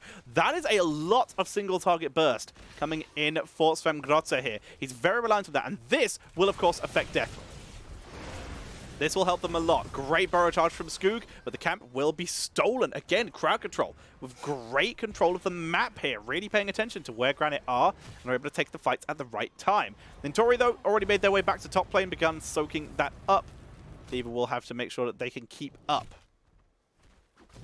X-Ray starting on the camp themselves with Iron Fist. They have very little trouble dealing with this and clearing it up fast. Ooh, Bladed Momentum for Kerrigan. Lots of talent swaps coming in here. Usually, Nick has been a little more focused on this Boundless Fury, giving himself the potential to jump more. But in this case, Bladed Fury, more stuns. Better chance of maybe taking out that ETC as level 10 is hit for crowd controllers. They hold the momentum here. Mighty Gust. The micro missiles, of course. 7-sided. Mosh Pit, and goodbye. Fantastic kill coming in from CrowdControl. Seven-sided, using DayQuaza to get the easy knockback. They're able to pick off Nick here. Skook now in a little bit of trouble. DayQuaza forced to boost away. Will barely survive. CrowdControl, 2 kills to 1. It's a very low kill count game, but they are still in a solid lead. A level and a quarter lead right now. Kerrigan is already back because we are only 6 minutes into the game. She will return very quickly.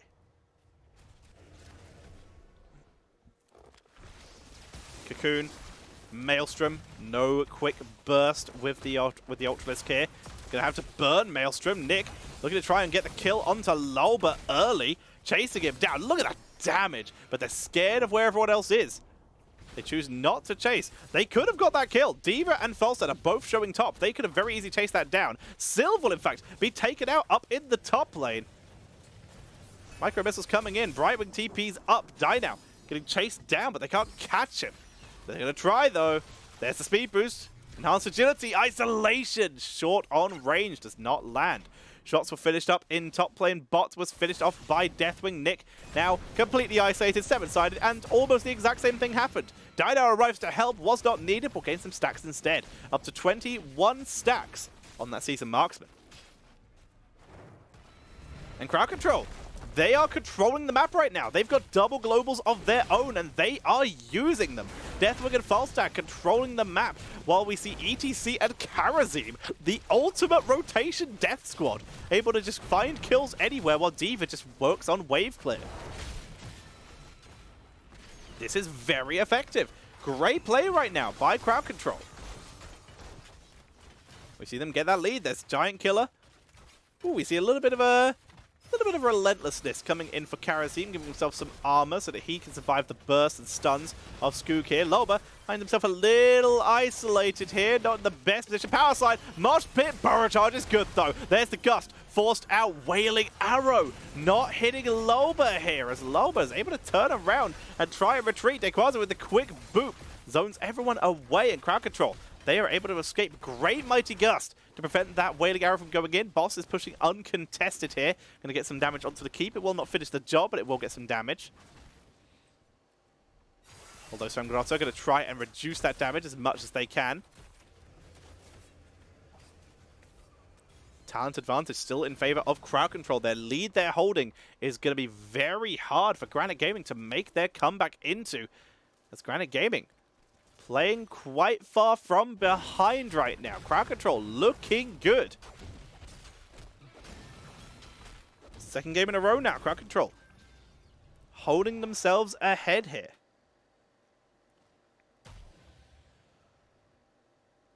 They're just holding the middle of the map right now. Temples have spawned. Immediately Deathwing, mirroring exactly what they've been doing earlier, soaking at the bottom lane is Rutsao. Dynao and DayQuaza going to make their way up to top, going to try and contest that. In the mid lane, Karazim needs help. Lolba is positioning himself for a dash, but nothing else. Seven-sided, time it right, good pull. Gust is burned. It's a 60-second cooldown, though. It's 100% worth. Gust for X-Ray, very worth on that trade. And you can see 6 cents burning in there. That's 75 physical armor for Karazim when he got stunned out there. Actually kept him alive long enough for that Gust to come out. Another good play. Cold Embrace, by the way, for Sylvanas. Armor reduction. They are still going for that single target kill potential. Ritzau will force Nick off the point. Shot's going to be controlled. Teleports in. Bellowing Roar is Chrysalis. Beautiful play. Nick trying to survive against Ritzau here. Try to hold. Cataclysm will be burned. Ritzau forced away. Cleansing Touch from Karazim as level 16 is hit for CrowdControl. Gets everyone out of danger. D.Va going a little bit more aggressive. This is the 100% old style build here as Dynao wins the 1v1 versus Notori, forces him to back all the way up. Yeah, D.Va going with a very old style with in for the kill here, getting that little bit of extra shielding when you're able to charge a couple enemies and get that extra basic attack damage for 5 seconds, stacking up to 5 times.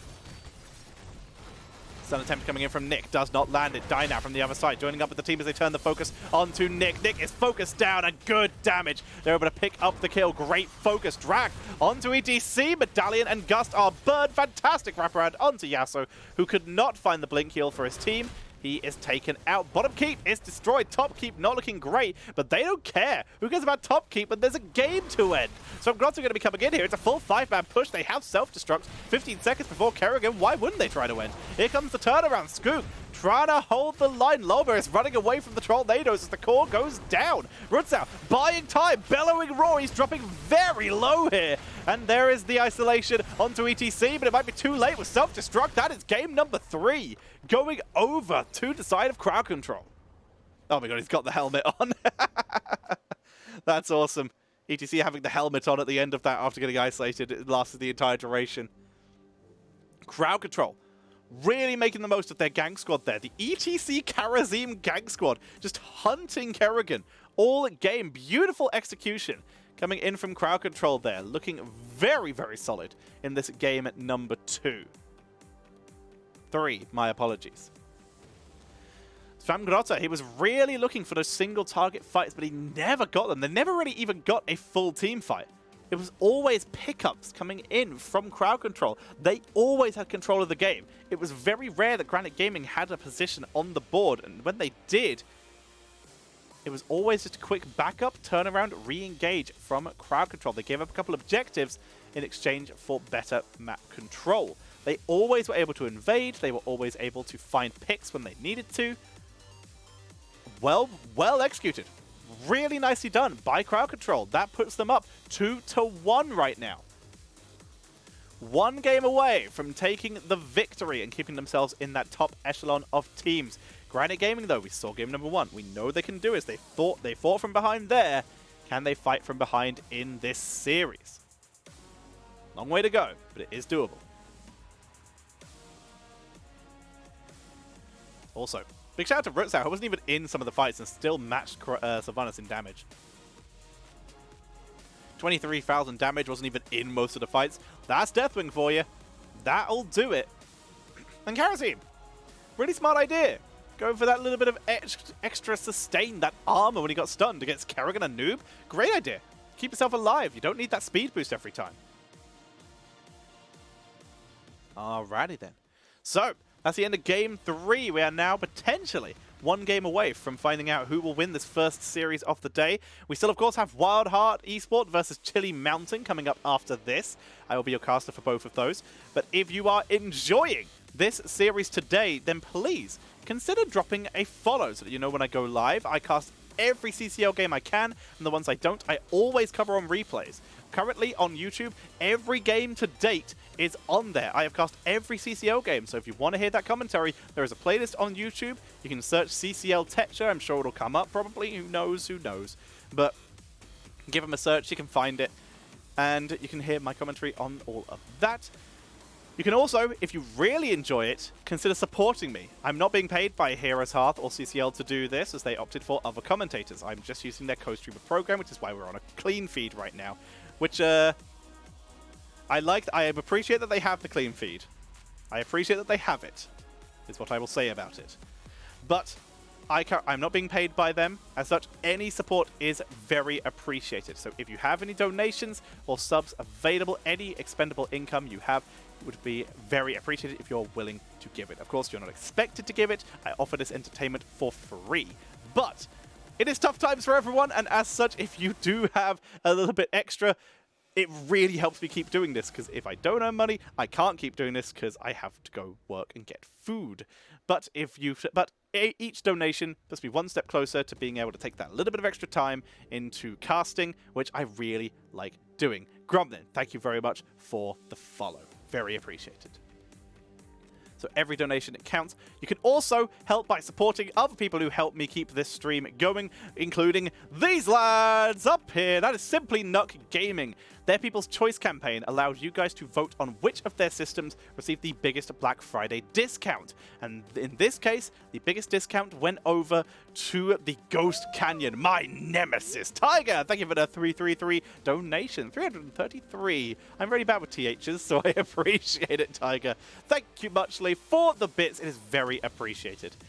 The Ghost Canyon, my nemesis, if you've watched any of my other promotional material I have done for them in the past, was the winner of the People's Choice, and as such, it has a $400 discount available for it right now, meaning you can get a fully spec'd one for maybe like $2,500. I can't remember exactly what it is. It's very much cheaper now. It's a big discount available. And of course, you can go for one of the more mid-ranges for something like $1,500, which is really decent.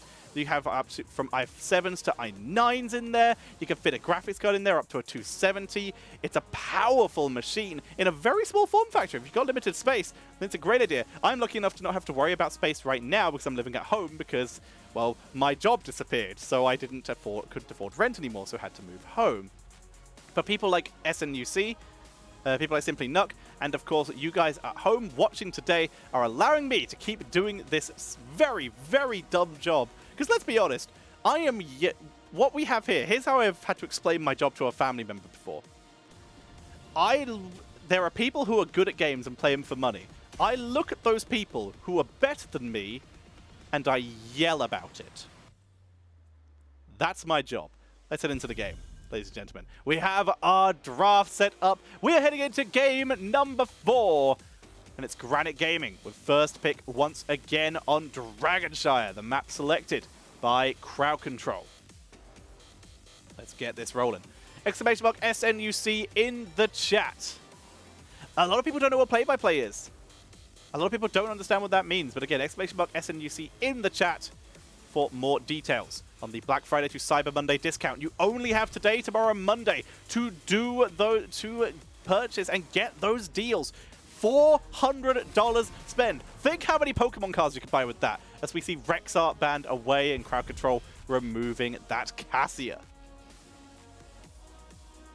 I'd say think how many Hearthstone cards you can get, but probably about one expansion. Feels good.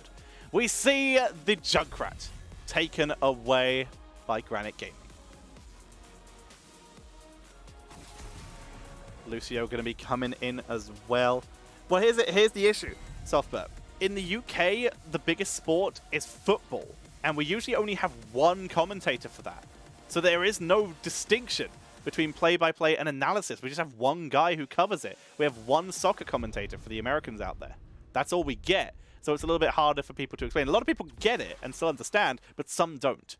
As we do see Chromie coming in for Granit Gaming. It keeps working, so why wouldn't they keep picking it? It didn't work in game number 2, but it got real close. So seeing that Chromie picked up is very sensible. It does a lot of damage. So seeing that for Semgrotta, very smart. CrowdControl now. Well, yep. What are we talking about? If it ain't broke, don't fix it. So what do? They pick the Burst. The ETC for Lava, the Karazim for X-Ray. Very smart play here. It gives them a lot of aggression, and it really flips the script on Lulba's Johanna, which a lot of people are starting to figure out, and instead gives the aggression over to CrowdControl. That's exactly what they're looking for here. Granit Gaming now. Is it worth stealing away that Diva finally? They steal the Johanna instead. Lots of mini stuns to interrupt that ETC. And they finally get the Stukov. Third healer that Yasu has shown today. So far, the Lucio has been fantastic. The Brightwing didn't get as effective as they would like, but it was still a Brightwing. It was still effective here. So now they bring out Stukov. The potential disengage there. Very effective. CrowdControl. They're going to ban away that Urel. Very popular pickup for Granit Gaming here. Sorry, no, it's a very good pickup for CrowdControl. So very interesting. They ban away one of their own top heroes. 62% win rate over 8 games. Granit Gaming yet to show the Urel, in fact. They ban the Falstad, removing that global from the board. The rotations on this map, very scary, hard to deal with. Also, now CrowdControl are 2 and 1 with the Falstad, but they pick up the Tracer. Died out back, and they do play Abatha. They've been hiding it from us. It's here. They didn't play it on bloody towers. Instead, it's Dragonshire. The Dragonshire Abatha Tracer Karazim combo. That is so much damage output coming in from CrowdControl now. So much extra burst potential. As we see the Kerrigan returns, but this time they have the Blaze. That's a lot more CC than last time. They are very much prepared to try and lock people down. Will it be enough? What's the final pickup for CrowdControl? The offlaner. What could deal with this? There's so much CrowdControl on the board. You need something that can absorb those hits and buy enough time. Or something that will just add enough damage that it won't matter. Sonya, perhaps? They pick Deathwing again. Again, we talked about it. All that CC on the board, we pick something that's unstoppable. And again, no percentage damage at all this time for Granit Gaming. That Deathwing might be a problem. This time, though, is where it gets a little interesting. This is an offlane Deathwing, meaning that there is only 2 frontline, meaning Deathwing can be targeted a little easier this time. That's been an issue that we've seen with Deathwings in the past, where they have, as offlane, been targeted a lot harder. But this draft looks pretty solid for the Deathwing because there's not a huge amount of single target focus here from the side. My green screen just... Not my green screen, my clean feed just went a little weird here. Was very interesting to see. I want to be a Fortnite streamer. That's an interesting bit of a... oh, what was this? Imagine someone asked you as a child what you want to do when you grow up, and you'd answer, oh, look, people play video games, yell about it online. I mean, yeah, a lot of people want to do that. Back in my day, it was PewDiePie. Was what people in my school wanted to be. Everyone was like, I just want to be a PewDiePie, I want to be a C-Nanas, etc. And nowadays, it's probably like, I want to be a Jake Paul, and their parents cry. Let's head into the game, ladies and gentlemen. This is game number 4 of this best of 5 series. Can Granit Gaming bring it back to an even series? They are on the left-hand side from Grotto, Yasu, Skoog, Nick, and Nintori, ready to try and even up the series. On the right, it shall be CrowdControl, Dayquaza, Dynao, Lauber, X-Ray, and Rutsau. They are here to fight. They've brought the Abathur composition, their first Abathur being shown, as they make their way onto the board. Auto-attack Blaze not going with the Unstoppable here to try and deal with that ETC. Very interesting.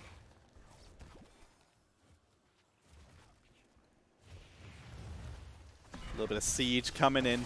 Back and forth, clearing out Nintori. Nintori, focus down. The body blocks are good. Dayquaza, this big old hitbox. He can't even get into the side push. He's completely trapped. That's first blood going over to CrowdControl. Very early kill for them coming in. X-Ray was still able to get the soak. And Rutsau is going to tunnel down to bot lane to body soak the XP. So they don't even miss any of that. Oh, time trap. And Medallion. Very risky doing that time trap play there because it gives Lauber time to react. And as such, Lauber escapes there. Immediately, though, Lauber will start soaking the lane. So he's gone for block party, so it doesn't matter that he gets that glow, but the sustain is always nice, especially for mana. Rest of the team focusing in bot lane. CASSIA and Tracer grabbing that bottom bruiser very early on the map. Left-hand bruiser being taken by Granit Gaming as Johanna is currently the one soaking top lane because Blaze clears the camp faster than her. The sustain, not perfect for CrowdControl here, but they will be able to hold their wave well enough. Big hitboxes all around. Yeah, help! Oh lord, I'm dying! As they focus their way in, clear it out that bottom lane. Double channel already available for CrowdControl, but there's no chance they will cap this yet. X-Ray dashes to Yasu to escape. Dynao dodges the sand. Bruiser minions able to absorb the shots here. And top lane was reclaimed by Nintori for the moment, keeping Granit Gaming away from losing any early value.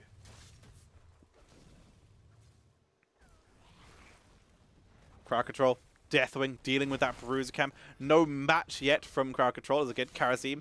Dynao and X-Ray, they're able to grab themselves a siege camp to mirror the one in bot lane. There's a focus on the Lauber. Power slide has to be used. Needle Spine for Abathur as well as the Spike Burst. This is going to be a damage-focused symbiote build. Double channel, this time for Granit Gaming. Interrupted as Tracer holds top. Dayquaza and Dynao able to claim that for now. Can they keep it though? Nintori already topping the fountain. Time Walker's Pursuit. keeping them safe, keeping that vision up. Rutzau. Rutzau condemned! Oh, medallion burned by Abatha. 5-minute cooldown. How will he manage? As we see him playing a little bit further back. Even popping the symbiote onto the gate to absorb a couple of those hits. And of course, this gives him the maximum coverage to soak the experience from the minions he kills. Oh, he's creeping. Oh, he's creeping. He wants that globe. He won't get it. Bruiser Camp this time being taken by CrowdControl. Getting a little bit of a mirror. Bot lane still being held pretty effectively by Granit Gaming right now. KC, thank you for the sub! Best HOTS caster around. And a great teammate in HOTS. Easiest subscription this month, Tetcher MP. That is very appreciated, KC. Very appreciated indeed. Cannot wait for our scrim this week. Should be fun. Thank you very much. So appreciated as they begin to push in. Power slide is good onto Skoog, but the body blocks. Here comes Dayquaza trying to hold the line. They meantime turn around onto Loba, who will tank through. It ends up being Nick who takes the most damage as the top of the fountain. God damage from Dayquaza with the dive forward. That's so much. They force their way onto Nick and pick up that kill. Behind the wall, Yasuo is taking a lot of damage as well. Dino goes deep. Condemn is predicted by Skoog onto Dino, who's forced to back away. The crossfire damage is a bit too much here. Great damage coming out from Nintori. Drops everyone from CrowdControl low, except for Dayquaza, who's going real deep. He's trying to find it. He's down to half health. He doesn't want to risk the dive. It's going to be 1 kill for 0. Dayquaza will take to the sky. In the meantime, Chromie continues to siege bot lane. Keeps them alive. Heh. Heh. One more for luck. I know it's the cooldown. I'm waiting. Waiting to see Johanna just slow down her movement. Okay, didn't find it. Deathwing will be able to land top now with full armor plate, so he'll be able to duel up Blaze there. And there he is. Scoop takes a couple shots from Dino. Dino diving in while reloading, but there was a little delay. Top will remain in control of CrowdControl. Bot lane, yet to be even contested by CrowdControl for a long time, as Granit Gaming will keep hold of that. Abatha just body soaking. Ooh, that's not great for Karazim. Yasuo, though, a little bit isolated here. Pulse Bomb does not land. That's going to force Dino to back up. Lauba making the most of that Earth ally. Here comes the Temporal Loop. He does not have Medallion. They pick up the kill with 15 seconds left until ETC's Medallion. They find the opportunity to drop that Temporal Loop. Of course, Chromie gets her heroic ability 2 levels earlier than everyone else who had that available. And they use it to pick up the kill. Level 10, though, still going to be achieved by CrowdControl first. 7-sided. There's that burn beneath my shadow. A lot of extra damage from Deathwing here. We have Ultimate Evolution. ETC holding. I'd expect Stage Dive with this comp, because they're really making the most of that map rotation style. And there's a lot of CrowdControl to interrupt Mosh Pit. So I'm going to guess Stage Dive here. We'll see when it finally gets picked up. It's being hidden for the moment. Of course, there is nothing wrong with waiting and then just quick picking what you need. Quick pick Mosh Pit if you get a good power slide. Quick pick Stage Dive if you need an escape. Nothing wrong with holding and delaying that. Tracer going for the Sticky Bomb once again. Extra radius and slow coming in for her. As we see on level 10, the other side, the Ultralisk, even more CC coming in. Less shield, massive shove. Here comes the Cataclysm. They are burned beneath my shadow, of course, so they'll get the reset on that. Fort for a fort being traded, but that's a double cam pushing in bot lane. Not being reacted to by CrowdControl. They will lose this push eventually. This does go in favor of Granit, who are trying to make the most of the Abatha, having 1 less body on the board. Less shield, sidestepped by Lauba. Deathwing's in the sky. He can land now using that cooldown reduction from his level 7. He can join up with the team. Lauba, focus down. Here comes the charge. It doesn't hit any more jet propulsion. That's going to be a big rough time for Nintori. A 7-sided drops him low. Here comes the chase. Cataclysm, which was reset, but it's over the 4 Mosh Pit. They go for the focus. It's interrupted, but Nick will still die. The Ultralisk looking for the turnaround, trying to chase them in. Scoot gets in the bunker, but is so isolated. He's going to be chased down by both the Tracers. This is the clone of Rutzau. And that's going to be a double kill. DayQuaza very nearly by some more Nick and Chew and gets punted down by Yasuo. Yasuo face mounted away from his core. Here is the great medallion to interrupt the temporal loop. Lolborough survives, and they're able to pick up Yasuo for the kill. Double channel coming in, but quick reaction from Nintori will prevent the Dragon Knight from going over to CrowdControl. But CrowdControl picking up quite a few kills in that fight, putting themselves in a great position. 3 kills go over to them.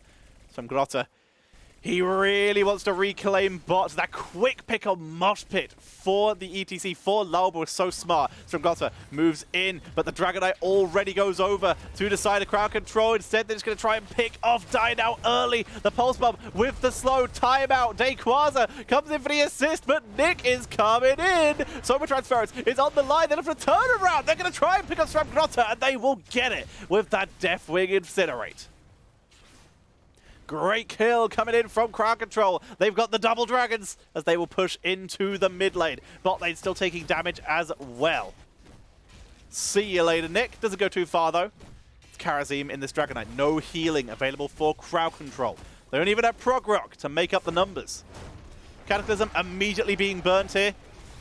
It will reset straight away. Might as well use it to rush down and maybe try and get a slow onto Yasuo to pick up a kill. Nintori is double soaking, trying to keep his team in the game. See you later, Nick. Skoog slowed by the dive of Deathwing, who has gone for a lot of extra damage here. This is a very aggressive build coming in from DayQuaza. Dragon Knight is just about to expire. 1% health left.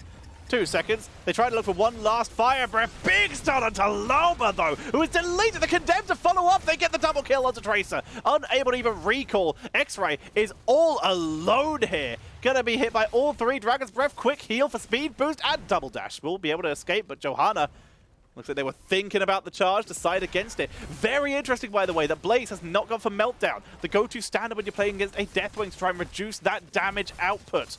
Very, very good engage there. The Blessed Shield into the Ultralisk to hold Tracer still long enough. They get Lolborough, they get Tracer, removing any chance of a turnaround play. Fantastic engage by Granit Gaming. Beautifully done. Beautifully done by them. They are able to pick up a comeback potential here. They are just under a full they're just under half a level behind, meaning that they could try and make their way back in. Kind of gaming to start on the Bruiser Camp. Bruiser Camp being mirrored on the other side, but CrowdControl, of course, getting the top lane one on their side. Granit Gaming grabbing the neutral one, harder to get.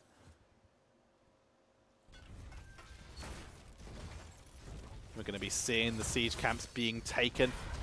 Right-hand siege camp not going to be available for quite a bit. Granit Gaming, they don't have to worry about that turnaround. Elementium Plating will keep Deathwing alive a little bit in these fights. There's the cleanse. Blessed Shield, kill ETC fast. They look for the virulent reaction.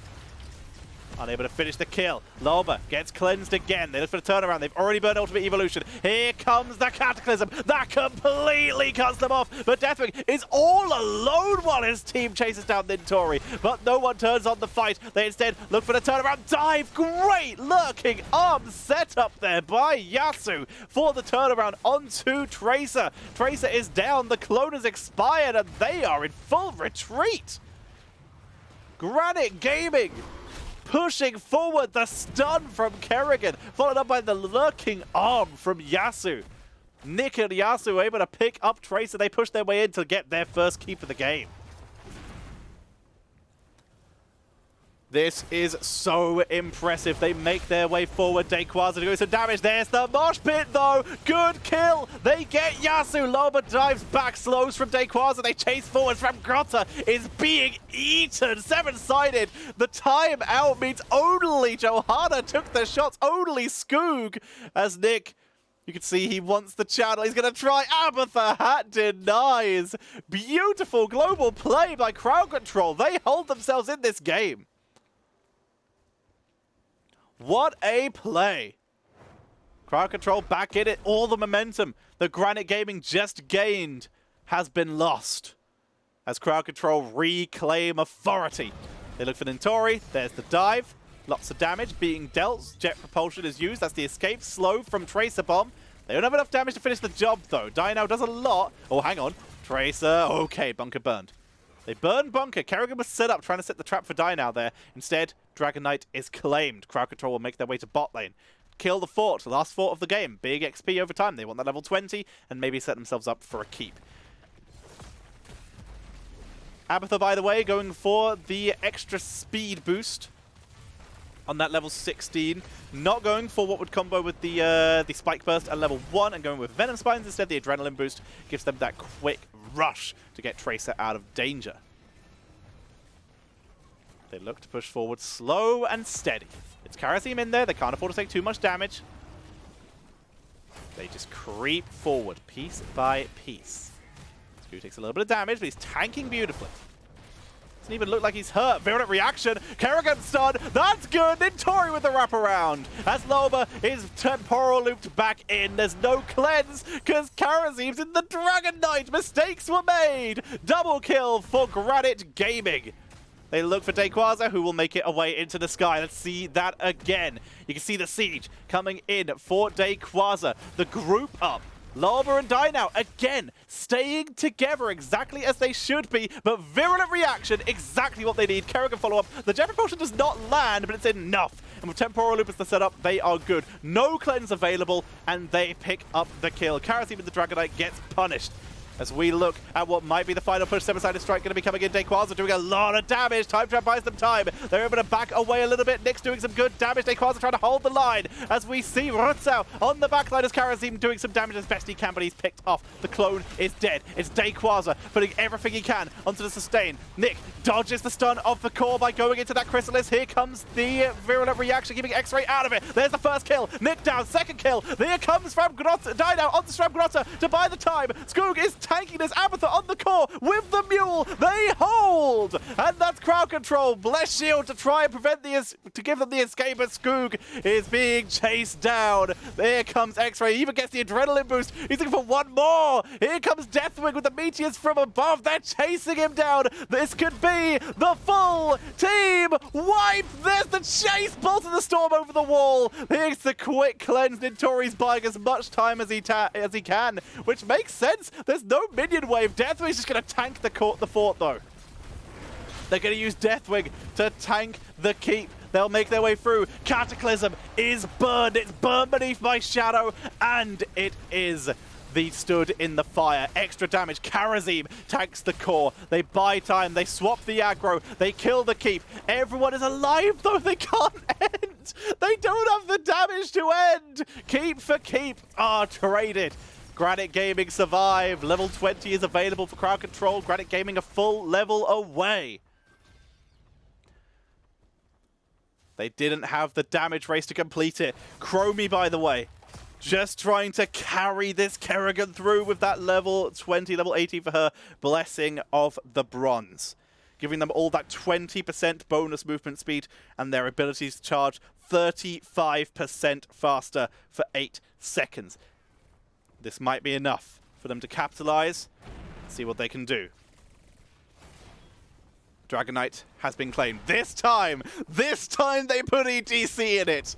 Okay, they have cleansed this time. They make their way forward. X-Ray, Bless Shield, Stun, follow up, and a great pump from the Dragon Knight. Temporal Loop's going to be dropped as a turnaround into X-Ray, who drops the Seven-Sided Strike to stay alive. Cataclysm from over the side. Skoog's dropping low, gets in the bunker to buy some time. Kerrigan and Chrysalis gets popped. Chrysalis down. Chromie down. That might be it as CrowdControl push their way forward. They take out Skoog as CrowdControl push onto the core. The Dragon Knight is low, but there's no DPS to stop them now, as that's going to be GG. CrowdControl will take the game and this series in a 2-1 performance. What a series between these two teams. What incredible chemistry. What incredible matchup between the two European teams here. Absolutely unbelievable. But CrowdControl, the higher ranked team, take the win here. And they will have the higher, but they will keep themselves up at the top of that board. Cavalier, thank you very much for the follow. Unbelievable performance between these two teams. So close at the end there. But the performance is inspiring from CrowdControl with that clutch defense, just really trusting in the Deathwing. And the bit of a misplay maybe from Granit, keeping everyone so grouped at the end there to try and benefit from that Stukov healing, allow Deathwing just to jump on in and get enough damage that they were able to capitalize and win the game. Smart of them to focus the core. Very smart there, so that they could just try and end the game fast. But Mule, Abatha, was executed to perfection. Kept them in it, but what a close game! Absolutely brilliant between these two teams, and as such, game number 4, the 3-1 in favor of CrowdControl. They were able to take the series. The Kerrigan at the end, they were killed just pre-20. If Granit Gaming had been able to get that 20, that might have been enough for them to turn that on its head, but instead they were slain, and the turnaround went in favor of Granit. Went in favor of CrowdControl, Granit Gaming. Valiant effort, but they're going to have to keep fighting their way through from the lower part of the table. Speaking of the table, let's have a quick look at exactly what this will mean for the table. CrowdControl. I don't know if it's been updated. Let's just try that. I'm going to have to interact with it for a second. So hang on. Properties, refresh, which does mean I have to interact with it and scroll back down to where it's supposed to be, annoyingly. But that's fine. We can do that. Oh, no, that's effects, not interact. Right-click. Interact. Okay, you go away for starters. And there we go. Is it up to date? It is! Excellent! Feels good. So, CrowdControl, with that win, they will position themselves in a 3-1. 11-6 in their favor right now. Very smart. Very cool to see. That's going to be a big deal for them. On the other side, though, we do see that Granit Gaming, they are now 1-3. 6-9. Nice. They have quite a fight to make their way through, but they could be joined by either 30k or Sidestep Kings, who will be playing tomorrow. Sidestep Kings against Oxygen and 30k against Simplicity, all teams that are playing very well. Simplicity or Wild Heart Esports could try and catch up a little bit towards CrowdControl, but CrowdControl are guaranteed second for this week. We'll see how well it continues in the going weeks, but for now, it is going to be Wild Heart Esports versus Chili Mountain next. But on the main stream, they have interviews, so we're going to jump over to that, and I will show you that interview while I get set up for series number 2, so you don't miss out on the content. So see you all in a second. And nothing properly worked anymore. And then they got away with the win. They played well. Yeah, I got 2 quick questions for you. The first one, I'm just curious, what are your comms like? Who's kind of the leader in some of these situations? Because going back to the Infernal Shrines game, there were so many amazing moments, with the light bomb falling sword combination. Is that, who's kind of calling that? Is it everyone kind of piecing the puzzle together, or is it Lauber just leading the fight here? It was only, for the most part, it was Lauber just coming up with the idea of how to tackle the fight. Especially on the level 20 fight, we had the idea of the Whiteman ult trying to bait it out. And in case they go on us, we just pull the Johanna out, and it worked out pretty cleanly. The Tracer death was kind of int, but maybe it was also a bait because the enemies grouped them together and then we won the fight. But in general, it felt crystal clear on what we had to do. Okay. And then just my literal really quick question is, how do I get an amazing painting like in the background of your camera right now? Because that painting in the background is Picasso. That is bold and brash, drawn by our favorite Squidward. I actually got it for a birthday by a very good friend. Oh, okay. And I love it. That's why it's hanging in the back. Okay, all right. Well, I have to paint my own is what I'm hearing right now. But thank you so much for the interview, Doa. All right. Well, before we let you go, any quick shout-outs? Shout-outs to my team. They're fucking amazing. I should not say that. Sorry. They are very amazing. All they're doing they make it super easy for me to just play the game. Other than that, I think the entire CrowdControl team, Heavy and Porky and everyone else just helping with the draft. It feels super good to play with them. Thanks to all of them. It's amazing. And also thanks for the CCL, the entire stuff that's behind it. It's super fun to play it. Awesome. Yeah. All right. Well, congrats again on your win today, Dino from CrowdControl. Good luck with the practice next week. Looking forward to seeing your next games. Thank you very much. All right. There you have it. Dino from Team CrowdControl after their 3